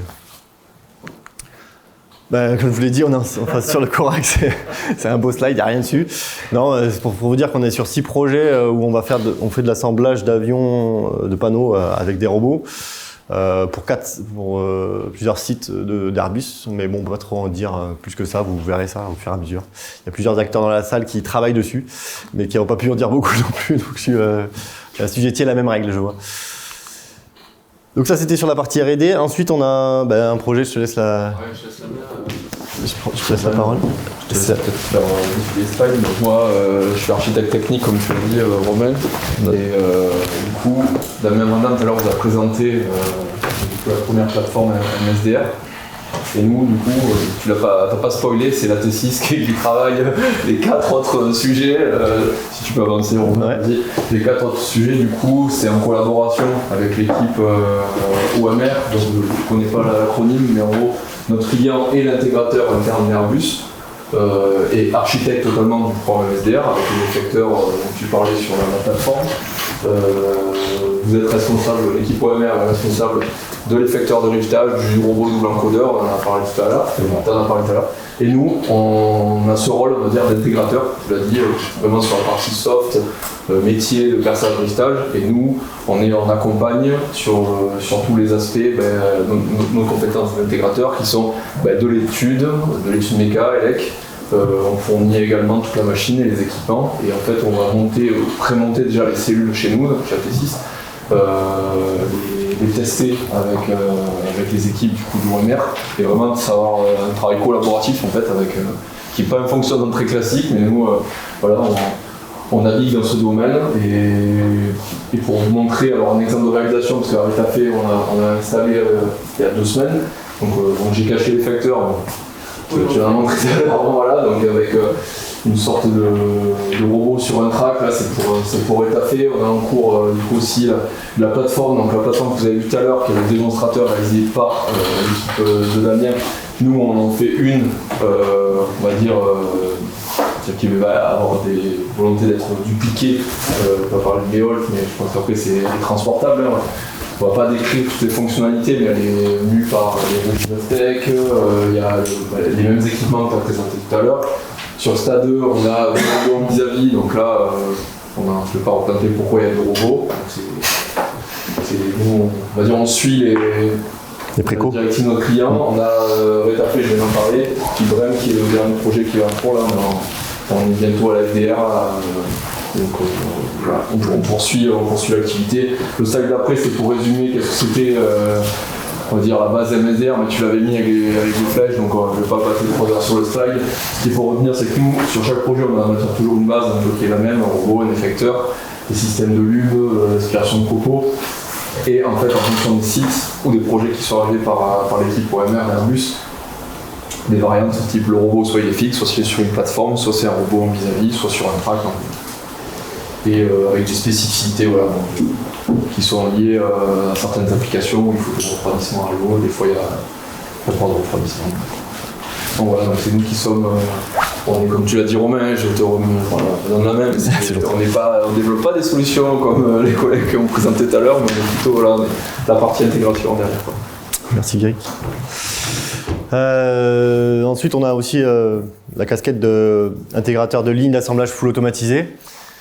Donc ça se traduit par différents types de riftage. Pour le coup, tu peux lancer la vidéo si tu veux. Donc là, c'est un riftage sans apport de matière. Alors peut-être qu'il y en a qui vont me dire que pour les puristes, c'est pas tout à fait du riftage, c'est plutôt du clinchage. Donc là, on a fabriqué une machine full automatisée qui fait de l'assemblage d'un treillis qui fait à peu près 10 mètres de long. Et l'objectif de la machine, donc c'est déjà le premier objectif, c'était de rentrer dans un container, ce qui n'a pas été une simple affaire. Mais aussi de fabriquer toute la structure au besoin là où c'est utile, hein, c'est pour poser des panneaux solaires dans le désert. Donc l'objectif du client c'était d'être en capacité de produire là où il avait besoin du treillis en question dans le désert. Donc du coup l'objectif c'était de mettre la machine dans le container, de poser les containers et de fabriquer le treillis. Donc c'est ce que nous avons fait et donc c'est avec 3 semi-remorques que vous amenez tout, sinon si vous commencez à coudre à tout amener, il faudrait, je ne sais pas combien de semi-remorques. C'était l'objectif. Donc là on va retrouver de la robotique, on va retrouver donc du clinchage en C, donc la déformation de matière ça fait une forme de champignon, hein, on déforme 2 tôles localement, hein, on n'apporte pas de matière. Et là on va sur cette vidéo là, on va voir le travail qui a été fait en vrai, là, donc c'est du faux, hein, tout ça. Mais après la machine a vraiment été réalisée et donc on voit dans le container après la réalisation réelle, donc on voit qu'il n'y a pas beaucoup de place là-dedans. Donc c'était un sujet un peu complexe. Mais bon voilà, ça fait partie des choses que l'on sait faire, donc on met les éléments à l'entrée, le produit est complètement terminé d'assemblée en sortie. Merci. Une autre machine full auto, donc là c'est plutôt dans le secteur de l'automobile, Continental à Toulouse pour ne pas les citer. Donc là l'objectif c'était d'assembler un produit électronique, donc à base d'un circuit imprimé, un PCB. Hein. Et une fois qu'il est assemblé, généralement il faut fermer la boîte. Donc là la difficulté ça a été de rifter le produit, sachant que la partie basse était en aluminium et la partie en plastique par-dessus. Donc il fallait rifter du bimatière. Donc déformer un rivet en aluminium sans éclater le plastique. Donc on a utilisé la technologie du riftage radial. Donc on va venir un peu malaxer la matière de manière orbitale pour l'écraser, la monter en champignon pour qu'elle ferme le produit. Un autre exemple de réalisation, là pour le coup c'est pour du rivet. Donc c'est pour la société Lisi. On a réalisé le rivet, on en a parlé tout à l'heure, c'est le rivet OptiBline qui permet de travailler que d'un côté du fuselage avion, enfin que d'un côté du panneau du moins. Et donc la machine elle sert à mettre le frein filet sur la partie filetée de la vis. Donc on a dévraqué la pièce avec Weber sur la partie, parce que la pièce était en vrac, il a fallu la remettre droite dans un état de fonctionnement, prendre avec le robot, passer sous un système de dispensing de colle et ensuite laisser polymériser sur la grille qu'on voit en bas.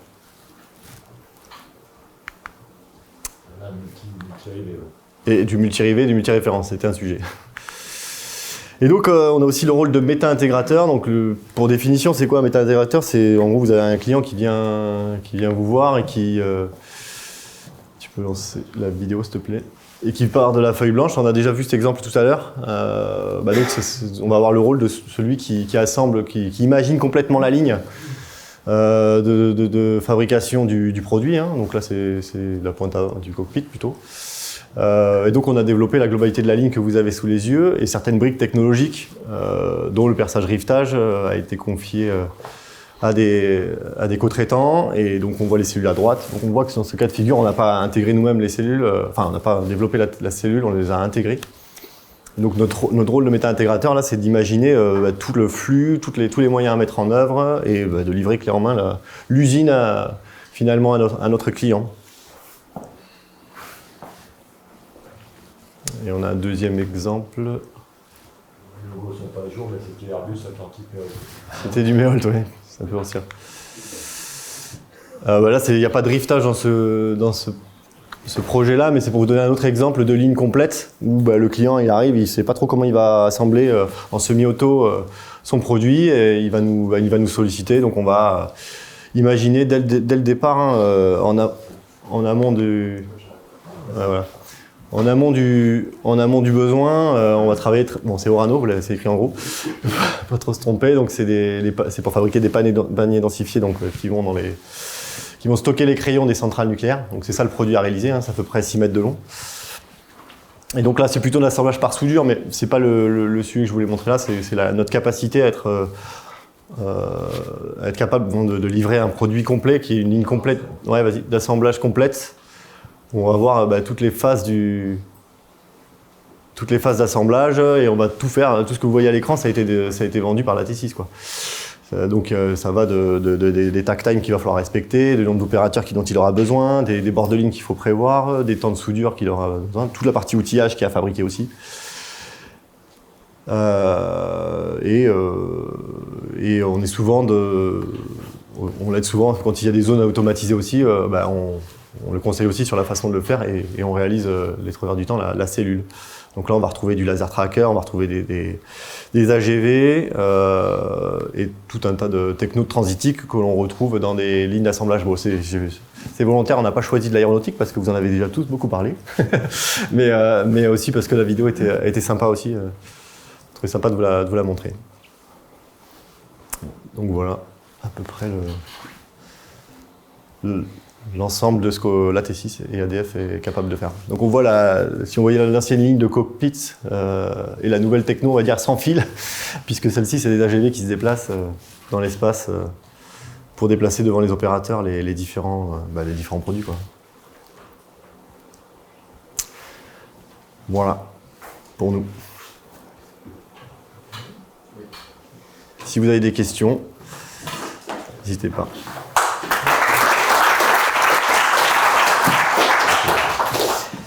Bonjour à tous, Sébastien Biron, je suis dirigeant de CEMO, donc une entreprise que je vais présenter, mais je suis aussi à temps perdu président de Robotics Place.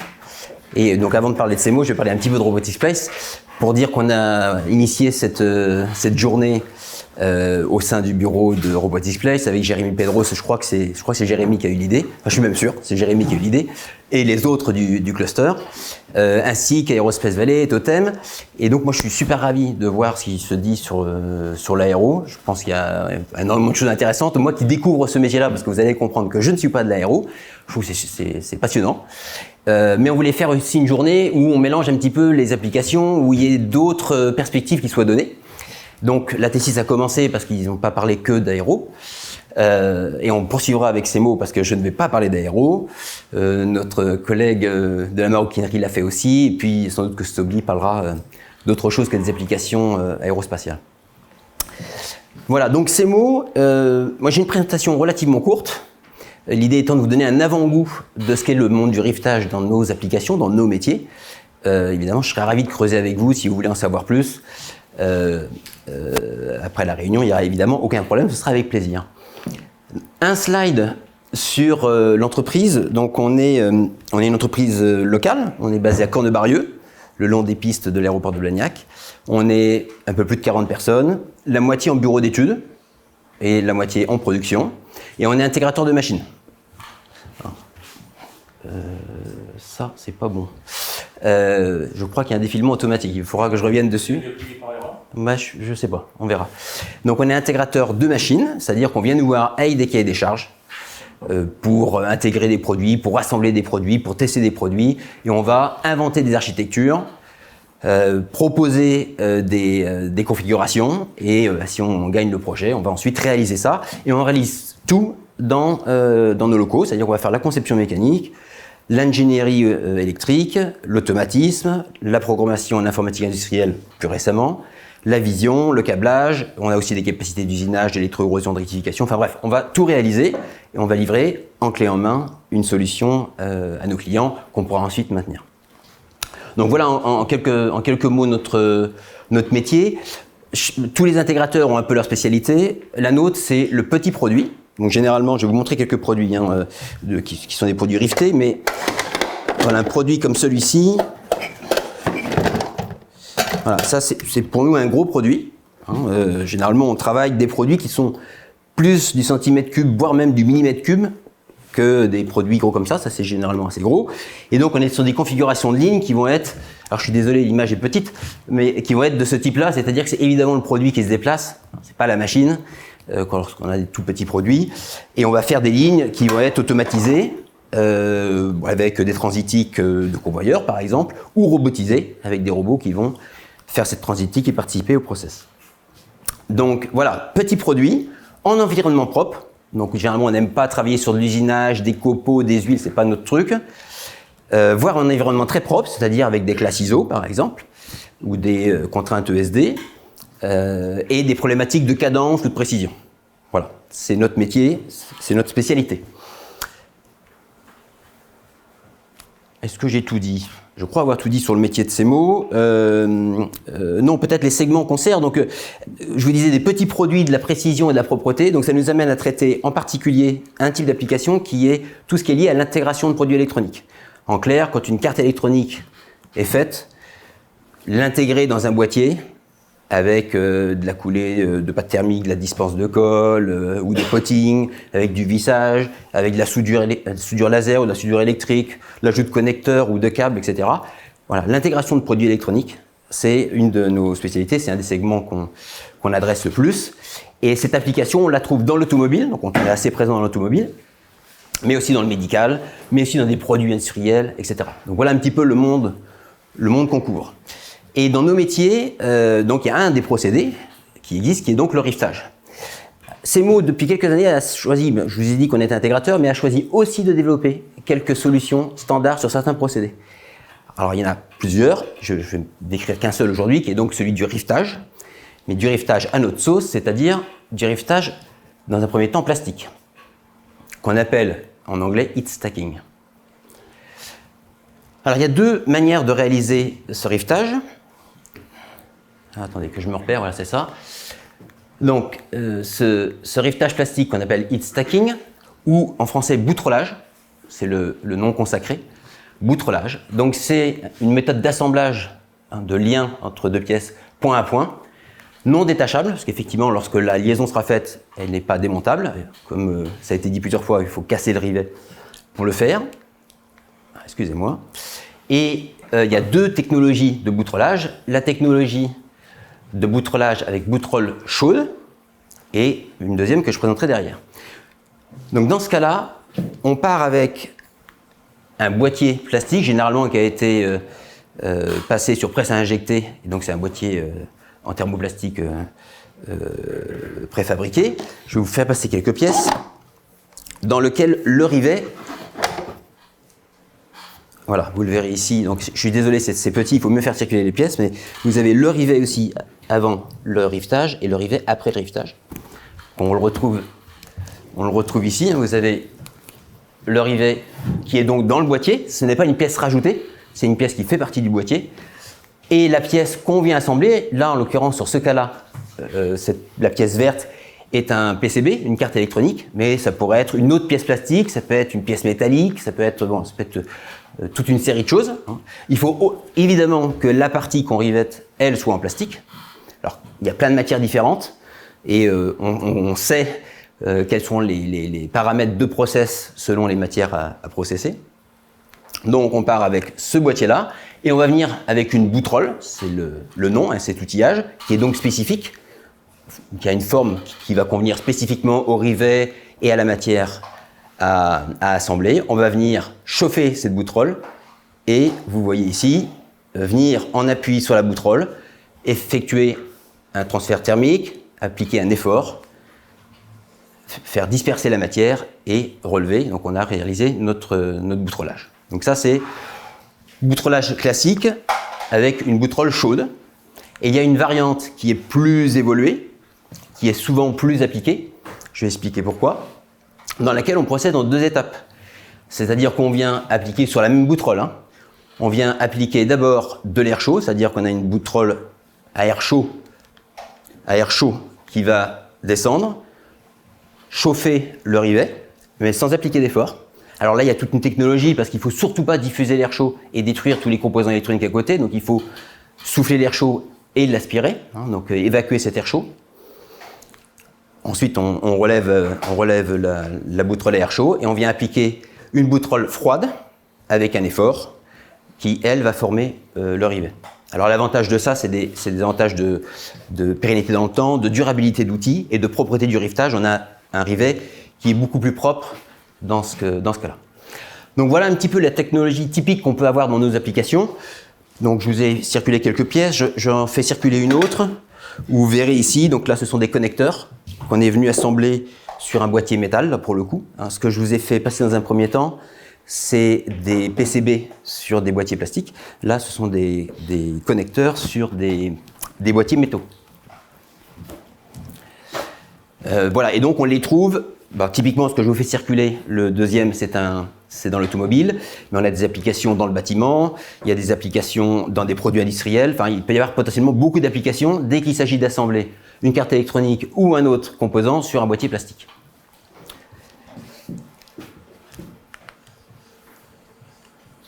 Donc les avantages de cette solution, alors c'est une solution qui vient parfois en concurrence d'une autre technologie qui est donc le vissage, que CEMO réalise parfois avec notamment un partenaire avec lequel on travaille beaucoup qui est Weber, ici présent dans la salle. Donc pour certaines applications, il est plus judicieux de venir visser un PCB ou un boîtier sur un autre. Dans d'autres applications, le boutrollage sera plus appliqué. Donc dans ce cas-là,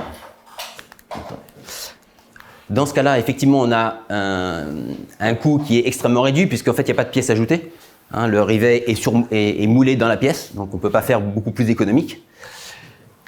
On a un assemblage qui est fix forever, dans le sens où on applique donc l'effort, vous l'avez compris. On s'assure que la matière diffuse à l'intérieur du trou, donc ça ne bouge pas et ça ne se dessert pas. Il n'y a pas de jeu qui se crée dans le temps. Donc on a typiquement sur les boîtiers que je vous circule, là ce sont des boîtiers qui sont dans les véhicules, vibration, température, etc. Et c'est cette technologie qui est utilisée, donc elle est éprouvée.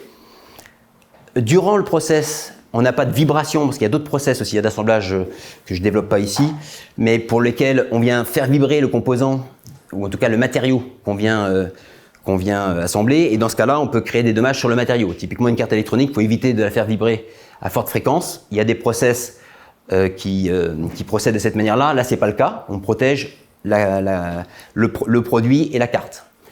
Et on n'abîme pas la surface. C'est aussi des procédés qui sont utilisés sur des pièces d'esthétisme. Typiquement, des logos sur des volants, par exemple, peuvent être assemblés, souvent sans assembler au boutrollage. Et vous imaginez qu'ils ne veulent pas de marque, évidemment, parce que ça se fait sur l'arrière du logo. Il faut que ce soit net et sans marquage de quelque façon que ce soit. Donc voilà un peu les avantages de ce procédé. Donc cette technologie, CEMO la maîtrise bien aujourd'hui. On a fait des machines depuis 20 ou 30 ans. Donc on connaît bien, on est capable de conseiller nos clients sur les paramètres, sur la manière de mettre en œuvre ces technos. Et on peut la mettre en œuvre dans des configurations très différentes. Donc on peut faire des machines très spéciales, très sur mesure, pour mettre ça en œuvre. On a aussi développer, c'est ce que je vous ai dit au début, des solutions standards. Donc c'est celle que je vous présente là. Donc on n'est pas obligé de vendre le riftage sous ce mode-là, mais enfin c'est une possibilité. Et donc c'est une machine, là je vous montre la première version, la seconde génération sera lancée en novembre 2025, donc dans un an, à Productronica, qui est le salon d'électronique à Munich. On aura une nouvelle génération avec notamment une nouvelle IHM, on en parlait tout à l'heure, une nouvelle IHM basse PC Siemens, voilà, avec un truc qui va être d'usage plus qualitatif et plus facile. Donc c'est une machine qui est extrêmement versatile. Sur ce bloc-là, tel que vous le voyez, on peut déjà faire les deux boutrolages dont j'ai parlé, riftage à chaud, riftage à boutrole chaude ou riftage à air chaud. On peut passer la machine de l'un à l'autre, enfin il s'agit de paramétrage, donc elle est capable de traiter les deux process. Elle est standard, mais elle est extrêmement flexible, c'est-à-dire qu'elle est à utiliser comme un centre d'usinage. Vous pouvez faire vos programmes, soit en manuel, donc vous venez, j'ai envie de dire en faisant du jog plus et du jeu de main, où vous venez paramétrer votre machine, ou en faisant de la programmation offline. On gère des bibliothèques d'outils, des bibliothèques de programmes, des bibliothèques de produits, comme un centre d'usinage. Donc elle est extrêmement versatile. Elle est donc capable de faire des tout petits volumes. Donc nous, c'est évidemment un équipement qu'on a dans nos locaux. On est capable de faire des prototypages pour des clients, des petites séries. Donc on peut faire des petites séries sans coût d'outils. Et on est capable aussi de sortir, lorsque le client a besoin de sortir des très gros volumes, on est capable de le faire avec des temps de cycle courts. Puisque, alors je suis désolé, on ne voit pas très bien, la machine elle peut fonctionner soit avec une boutrole, c'est-à-dire qu'on vient faire chacune des boutroles, enfin des pins un à un, ça c'est plutôt le volume, mais on est capable aussi d'avoir un outil qui va faire les 12 pins à la fois. Donc on a 12 points, ou 8 ou 6, peu importe. Là on vient faire les 12 à la fois, on contrôle 12 fois la température, on contrôle 12 fois les efforts, etc. Évidemment en temps de cycle, c'est beaucoup plus efficace, d'un seul coup on vient traiter les 12 pins. Donc on est capable de faire sur la même machine toujours, de faire, tout ça c'est paramétrable, de faire des temps de cycle beaucoup plus courts. Et sur la Gen 2, dont je vous parlais tout à l'heure, on intégrera des contrôles vision, donc on sera capable de vérifier avant le process qu'on a bien chargé le bon produit, que ce produit est chargé correctement, etc., qu'il est au cote.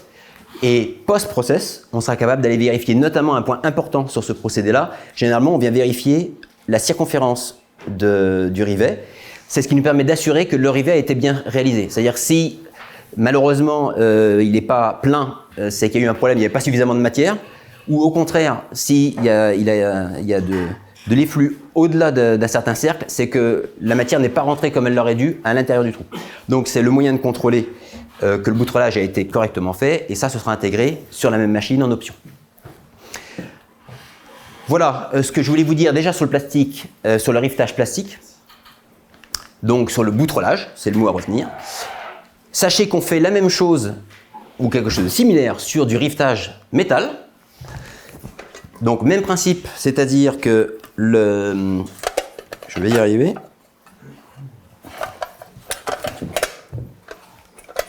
Oui. Bon, je vais vous le laisser. Normalement, ça se défait, parce que c'est pas assemblé.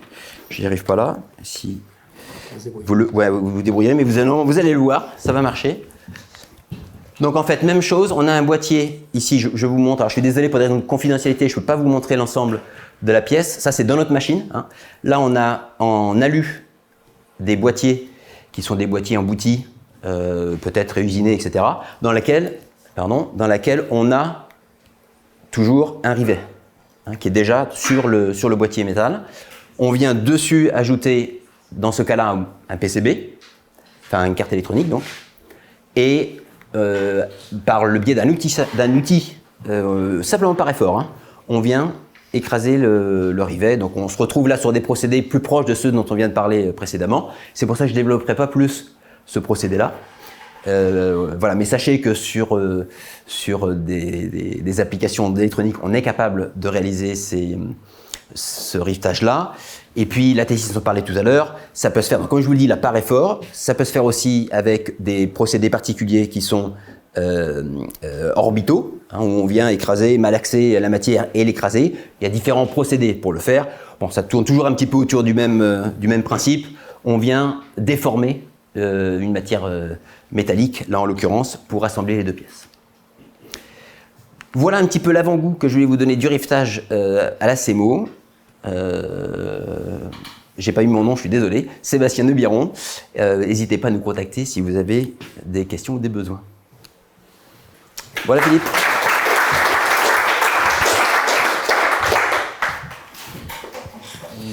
Je ne vais pas vous parler de riftage, mais de certissage. Donc c'est peut-être une alternative au riftage. Des solutions robotiques. Avant tout, je vais quand même vous parler du groupe Stobli. C'est intéressant de vous rappeler, pour ceux qui nous connaissent déjà, ou peut-être pour vous informer de qui est Stobli. Je vous parle également de la partie robotique. On ne fait pas que des robots chez Stobli, mais la partie robotique, c'est ce qui nous intéresse plus particulièrement aujourd'hui. Et puis, au niveau des solutions de riftage, vous parlez de riftage et des solutions de riftage robotisées, quoi. Voilà, donc je m'appelle Michael Marcia, je suis chez Stobli depuis 7 ans maintenant et je suis en charge du marché de la métallurgie d'une façon très large. Je rayonne sur un terrain de jeu sur la France et je développe beaucoup, c'est ce qu'on va voir d'ailleurs dans la présentation, je développe beaucoup avec des partenaires. Nous, Stobli, nous sommes fabricants français, on fabrique le composant qui est le robot, donc le bras robotique, ainsi que son contrôleur. Et aujourd'hui, pour vendre un robot, on a vraiment un langage très technique. Et on s'appuie beaucoup sur des partenaires avec qui on travaille sur les différents métiers. Donc là aujourd'hui, je vais vous parler de riftage. Donc je m'appuie sur un partenaire sur lequel on développe des solutions, pas de riftage, de certissage, des solutions de certissage avec ce partenaire. Donc pour parler de Stobli, groupe familial, groupe industriel mais familial, c'est toujours la famille Stobli qui est à la tête. On doit être à la 4e ou 5e génération de la famille Stobli. Stobli, c'est une société franco-suisse, la famille Stobli est basée en Suisse. Ce qu'il faut savoir, c'est que la production, elle est essentiellement française. Moi, je dépends du site de production qui est basé en Haute-Savoie, à Faverges, à côté d'Annecy. 100% du robot est conçu en France, 100% du robot est fabriqué en France. On sous-traite 70% de la fabrication du robot dans un rayon de 500 km. Donc Stobli, on peut le considérer comme un fabricant français de robots. C'est quelque chose d'important pour nous. Ceci étant, on est présent dans le monde entier. Le groupe Stobli existe depuis 1892. Donc le premier métier de Stobli, j'en parlerai un petit peu après, c'est le textile. 6000 personnes dans le monde. Sur les 6000 personnes, on a 2300 personnes qui est dédiée à la notion de service. Donc c'est un ADN fort de Stobli, la notion de service.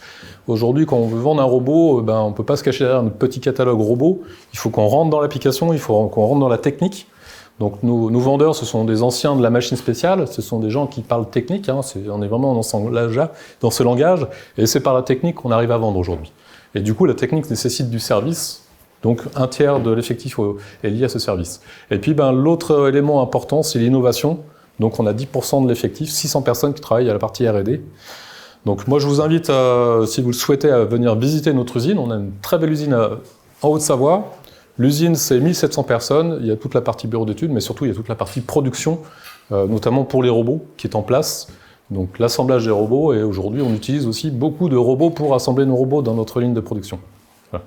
Donc là-dessus, vous pouvez venir me voir, je vous accueillerai avec grand plaisir. Voilà, chiffre d'affaires, vous voyez, on parle en France-Suisse parce que la famille est en Suisse.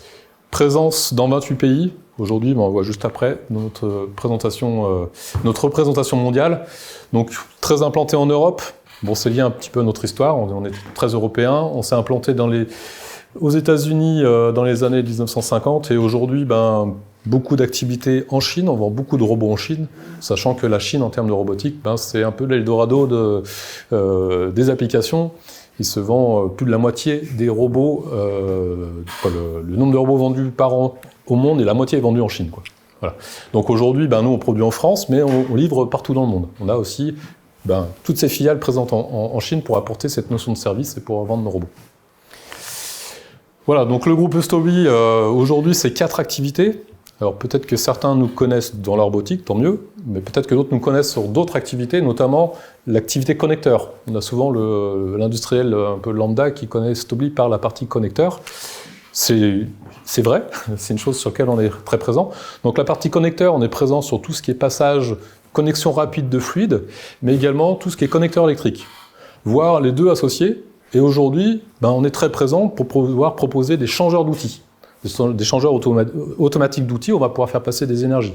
Donc des choses qui sont très complémentaires à l'activité robotique. Et on fait également des gros chargeurs d'outils très bien positionnés sur des robots de la concurrence. Là-dessus, on n'est pas fermé, on a des changeurs d'outils pour vraiment des grosses pièces. Complètement à droite, ici, vous avez ce boîtier noir, c'est le métier d'origine de Stobli, c'est la partie textile. La partie textile, on est fabricant en fait de ratières, de programmateurs, de métiers à tisser. Donc en fait, ça se résume à quoi? C'est un boîtier mécanique où à l'intérieur, on a des cames en mouvement, et les cames génèrent en fait des mouvements d'oscillation pour soulever des cadres qui vont soulever les foules de fils pour faire le tissage industriel. Donc c'est des applications très mécaniques, parce que ce sont des cames à l'intérieur qui tournent à des cadences diaboliques, parce qu'on parle de 1200 coups par minute, et on soulève des charges entre 20 et 100 kg. Donc grande vitesse et de la charge élevée. Et là-dessus, on a une expérience de plus de 132 ans, et c'est peut-être la raison pourquoi on s'est orienté vers la dernière division, la partie robotique, parce qu'on a ce savoir-faire de soulever la charge à grande vitesse dans le domaine du textile, et en fait, on la reproduit pour l'activité robot. Voilà, donc la robotique, c'est la dernière activité de Stobli, mais elle a quand même 42 ans d'expérience derrière elle. Donc on a commencé dans les années 1980. À l'époque, on a travaillé avec Unimation, pour ceux qui connaissent, c'est un peu les pionniers de la robotique. Et on était représentant d'Unimation en Europe. On a appris le métier de la robotique. Et puis très rapidement, on a développé nos propres robots dès les années 1993. Et puis après, l'évolution de la robotique, alors je ne vais pas vous faire toutes les dates, mais on a fait des acquisitions de Bosch Rexroth robots, ce qui nous a permis d'intégrer à nos gammes des robots 4 axes, les robots Scara. Et puis après, des évolutions de gamme, on a travaillé sur des gammes dédiées aux environnements humides pour les applications, par exemple dans l'agroalimentaire. On a des évolutions de gamme à peu près tous les 14 ans, on change de gamme. Et les dernières évolutions, on peut dire 2016, qui vont bientôt encore évoluer, c'est d'apporter en fait de la sécurité dans les robots. Vous avez tous entendu parler des robots collaboratifs. Aujourd'hui, on a des fonctions de sécurité qu'on est venu intégrer dans les robots industriels, de manière à pouvoir travailler avec le robot, mais avec un robot industriel qui présente toujours des performances industrielles type productivité, quoi. Voilà. Et puis plus récemment, on s'est orienté vers également vers d'autres activités, et notamment la robotique mobile, qui aujourd'hui représente une activité assez importante pour nous. Robotique mobile, ça peut être des robots 6 axes ou 4 axes embarqués sur des plateformes mobiles autonomes, ou ça peut être tout simplement des plateformes pour soulever de la charge. Et là, en termes de charge, on va sur des applications qui vont très loin, parce qu'on peut embarquer jusqu'à 500 tonnes de charge sur ces plateformes. Donc moi, je n'ai pas forcément baigné dans ces applications-là, mais j'ai déjà vu des locomotives embarquées sur des plateformes Stobli pour faire des déplacements de locomotives. Donc vraiment de la charge. Voilà. Une présence, la robotique, on est présent un peu partout, de manière industrielle. Ce qui va nous intéresser aujourd'hui par rapport au sertissage, au riftage, c'est plutôt la colonne de gauche, tout ce qui est automobile, métal et aéronautique. Mais on a également une forte implantation dans d'autres marchés, type pharma, la robotique médicale. C'est des choses sur lesquelles on est présent. Bon, j'ai envie de dire qu'on est présent à peu près dans toutes les activités aujourd'hui. Voilà. Et puis une vue un peu plus light de notre gamme. Donc sur la gauche, vous avez la partie robot industriel. Donc aujourd'hui, on va parler de robots, essentiellement de robots 6 axes dans la notion de sertissage, mais on a également les robots Scara, comme j'évoquais tout à l'heure, avec des gammes de robots dédiés à des environnements sensibles. Donc on parlait tout à l'heure sur l'assemblage de cartes électroniques, travailler en salle blanche, c'est des choses qu'on peut proposer, travailler dans des environnements humides ou travailler dans les environnements difficiles comme la machine-outil. Aujourd'hui, on a beaucoup de robots qui sont à l'intérieur des machines-outils qui sont sujets en fait à la projection d'huile et de copeaux. On peut le faire avec des robots Stobli parce qu'on a une conception de robots encapsulés, fermés et étanches qui permet d'évoluer dans ces environnements. La robotique mobile, on a parlé de plateformes, ça peut être des robots embarqués sur des plateformes autonomes, et puis on a également la notion de forklift, donc robotique mobile, autonome avec des fourches pour pouvoir soulever de la charge. Voilà. Et pour les applications d'assemblage et de sertissage, aujourd'hui, c'est essentiellement des robots 6 axes avec lesquels on travaille pour ce type d'application. Alors, ce qu'il faut retenir, c'est que chez Stobli, on n'est pas des fabricants de robots type le Titan, là, chez KUKA. On ne va pas jusqu'à ce type de robot. Notre gamme, on va aujourd'hui jusqu'à des capacités de charge de 170 kg, pour vous situer. Donc on démarre avec des tout petits robots avec des capacités de charge de 5 kg jusqu'à 170 kg. C'est notre gamme de produits. Ce qu'il faut retenir là-dessus, on est venu à la robotique par la mécanique. On est venu à la robotique par le textile. Le textile, c'est ce que je montrais tout à l'heure, hein, c'est les ratières, c'est des systèmes à cam. Et quand on a développé la robotique chez Stobli, nos ingénieurs étaient avant tout des mécaniciens. Donc on a énormément travaillé sur la partie mécanique de nos robots, et notamment sur la conception des réducteurs de nos robots. Donc les robots Stobli sont conçus avec des réducteurs faits maison. On a conçu, on a breveté nos réducteurs et on les fabrique chez nous. Chez nous, on a gardé des process type le traitement thermique de nos pièces de réducteurs et la rectification de nos pièces de réducteurs pour avoir cette maîtrise mécanique de ces réducteurs, ce qui va nous permettre d'apporter beaucoup de performance dans l'utilisation du robot. Et la performance, elle est associée à des notions de couple sur le réducteur, donc on va pouvoir avoir des robots qui peuvent aller très vite pour de la productivité. Et dans le rivetage, des choses compactes. Tout à l'heure, on parlait de compacité sur l'intégration de robots. On a des robots qui sont légers et compacts, beaucoup plus compacts, parce qu'on voit qu'on n'a pas de motorisation à l'extérieur, tout est intégré, tout a été vu pour pouvoir travailler dans des faibles encombrements. Et puis la notion de rigidité, aujourd'hui, on a de plus en plus de process liés à de l'usinage robotisé, de l'assemblage robotisé, où on va chercher de la rigidité avec nos robots. Et cette rigidité, on l'a grâce à notre performance mécanique de nos réducteurs. Ces robots sont pilotés après par un contrôleur, donc on fabrique nos propres contrôleurs également, on est autonome sur ce point-là. Et par rapport aux présentations qu'on a pu voir au préalable, on a également la possibilité de piloter nos robots avec une commande numérique aujourd'hui. Donc on travaille avec des intégrateurs, on est en association avec des fabricants de commandes numériques. On peut travailler avec sous base Siemens, sous base Beckhoff. Donc une commande numérique peut piloter directement nos robots pour faire des trajectoires particulières pilotées par un ensemble commande numérique. Maintenant, on va aborder la partie certissage. Alors, partie certissage, je vais vous parler d'un partenaire Stobli qui est assez fort aujourd'hui, c'est la société Boloff Hotalu, donc c'est une société qui est basée en Allemagne. Ils ont également des entités en France. Et voilà, ça fait partie de ce que je voulais évoquer tout à l'heure, c'est qu'on se projette beaucoup sur des solutions qu'on essaie de construire avec nos partenaires pour proposer des solutions complètes à nos clients intégrateurs ou des clients utilisateurs. On ne reste pas derrière notre catalogue robot, on va un petit peu plus loin, et du coup on vient s'associer, alors c'est du partenariat gagnant-gagnant avec nos partenaires, et donc c'est un peu l'idée que j'en avais aujourd'hui de vous présenter cette partie certissage qu'on a développée avec la société Boloff. Et du coup Boloff fabrique tout ce qui est, en fait ce sont des écrous, des goujons à sertir. Ils ont développé une marque qui s'appelle Riveclay. Et du coup, c'est une sorte de rivetage en fait. Ce sont des écrous qu'on va venir poser par du sertissage. Donc ils ont ce savoir-faire depuis déjà un grand nombre d'années. Et on a travaillé avec eux pour pouvoir faire cette pose de goujons. Donc le goujon, ce sont des poses résistantes. Donc on parle de filetage mâle ou femelle. On peut positionner ces goujons ou ces écrous sur différents types de supports, que ce soit de l'acier, du magnésium, l'aluminium, le composite.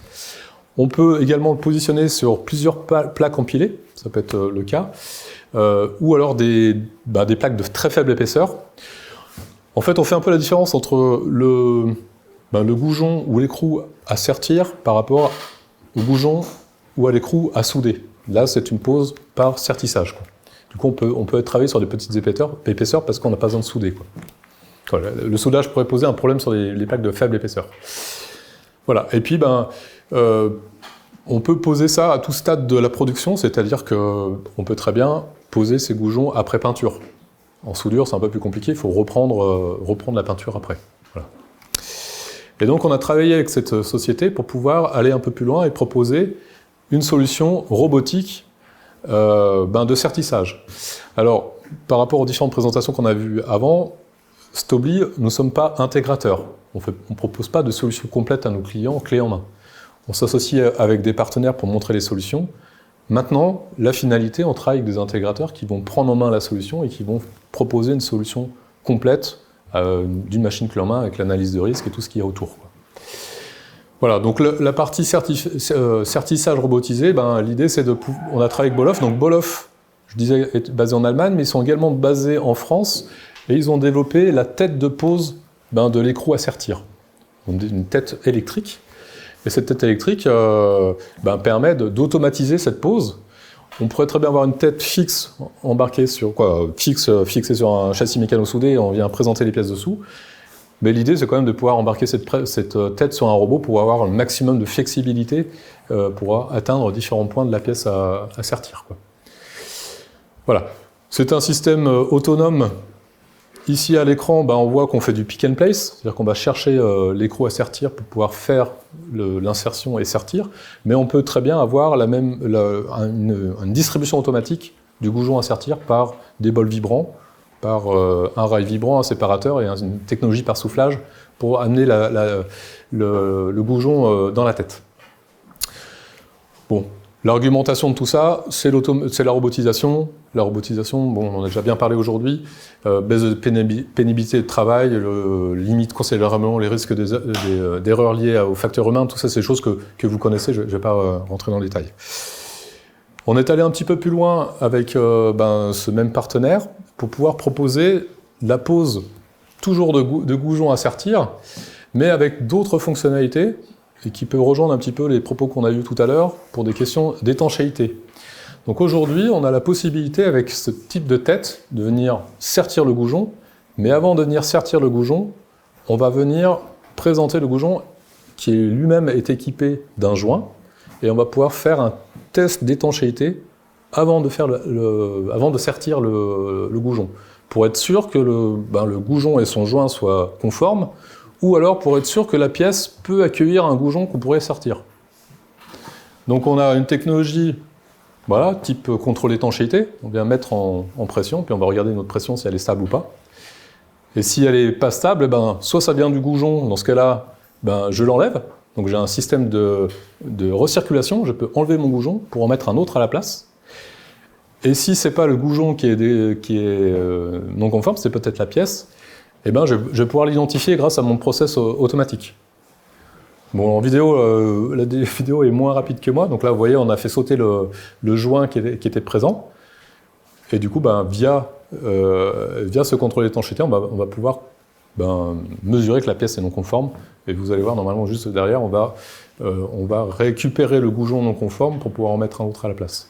Ce qui veut dire que dans cette solution-là, voilà, dans cette solution-là, on a à côté un outillage qui nous permet de tester, un outillage un peu étalon, pour pouvoir tester si la pièce est conforme ou pas, quoi. Avoir un étalon pour pouvoir mesurer vis-à-vis de la vraie pièce, quoi.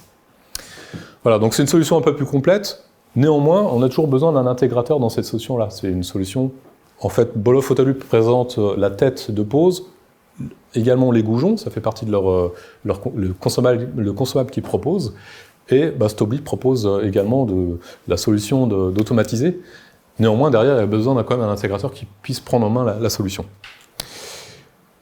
Et on est allé un petit peu plus loin encore avec Boloff Autolup sur le développement de nouveaux têtes de pose, avec encore plus de performance au niveau des diamètres de goujons à poser.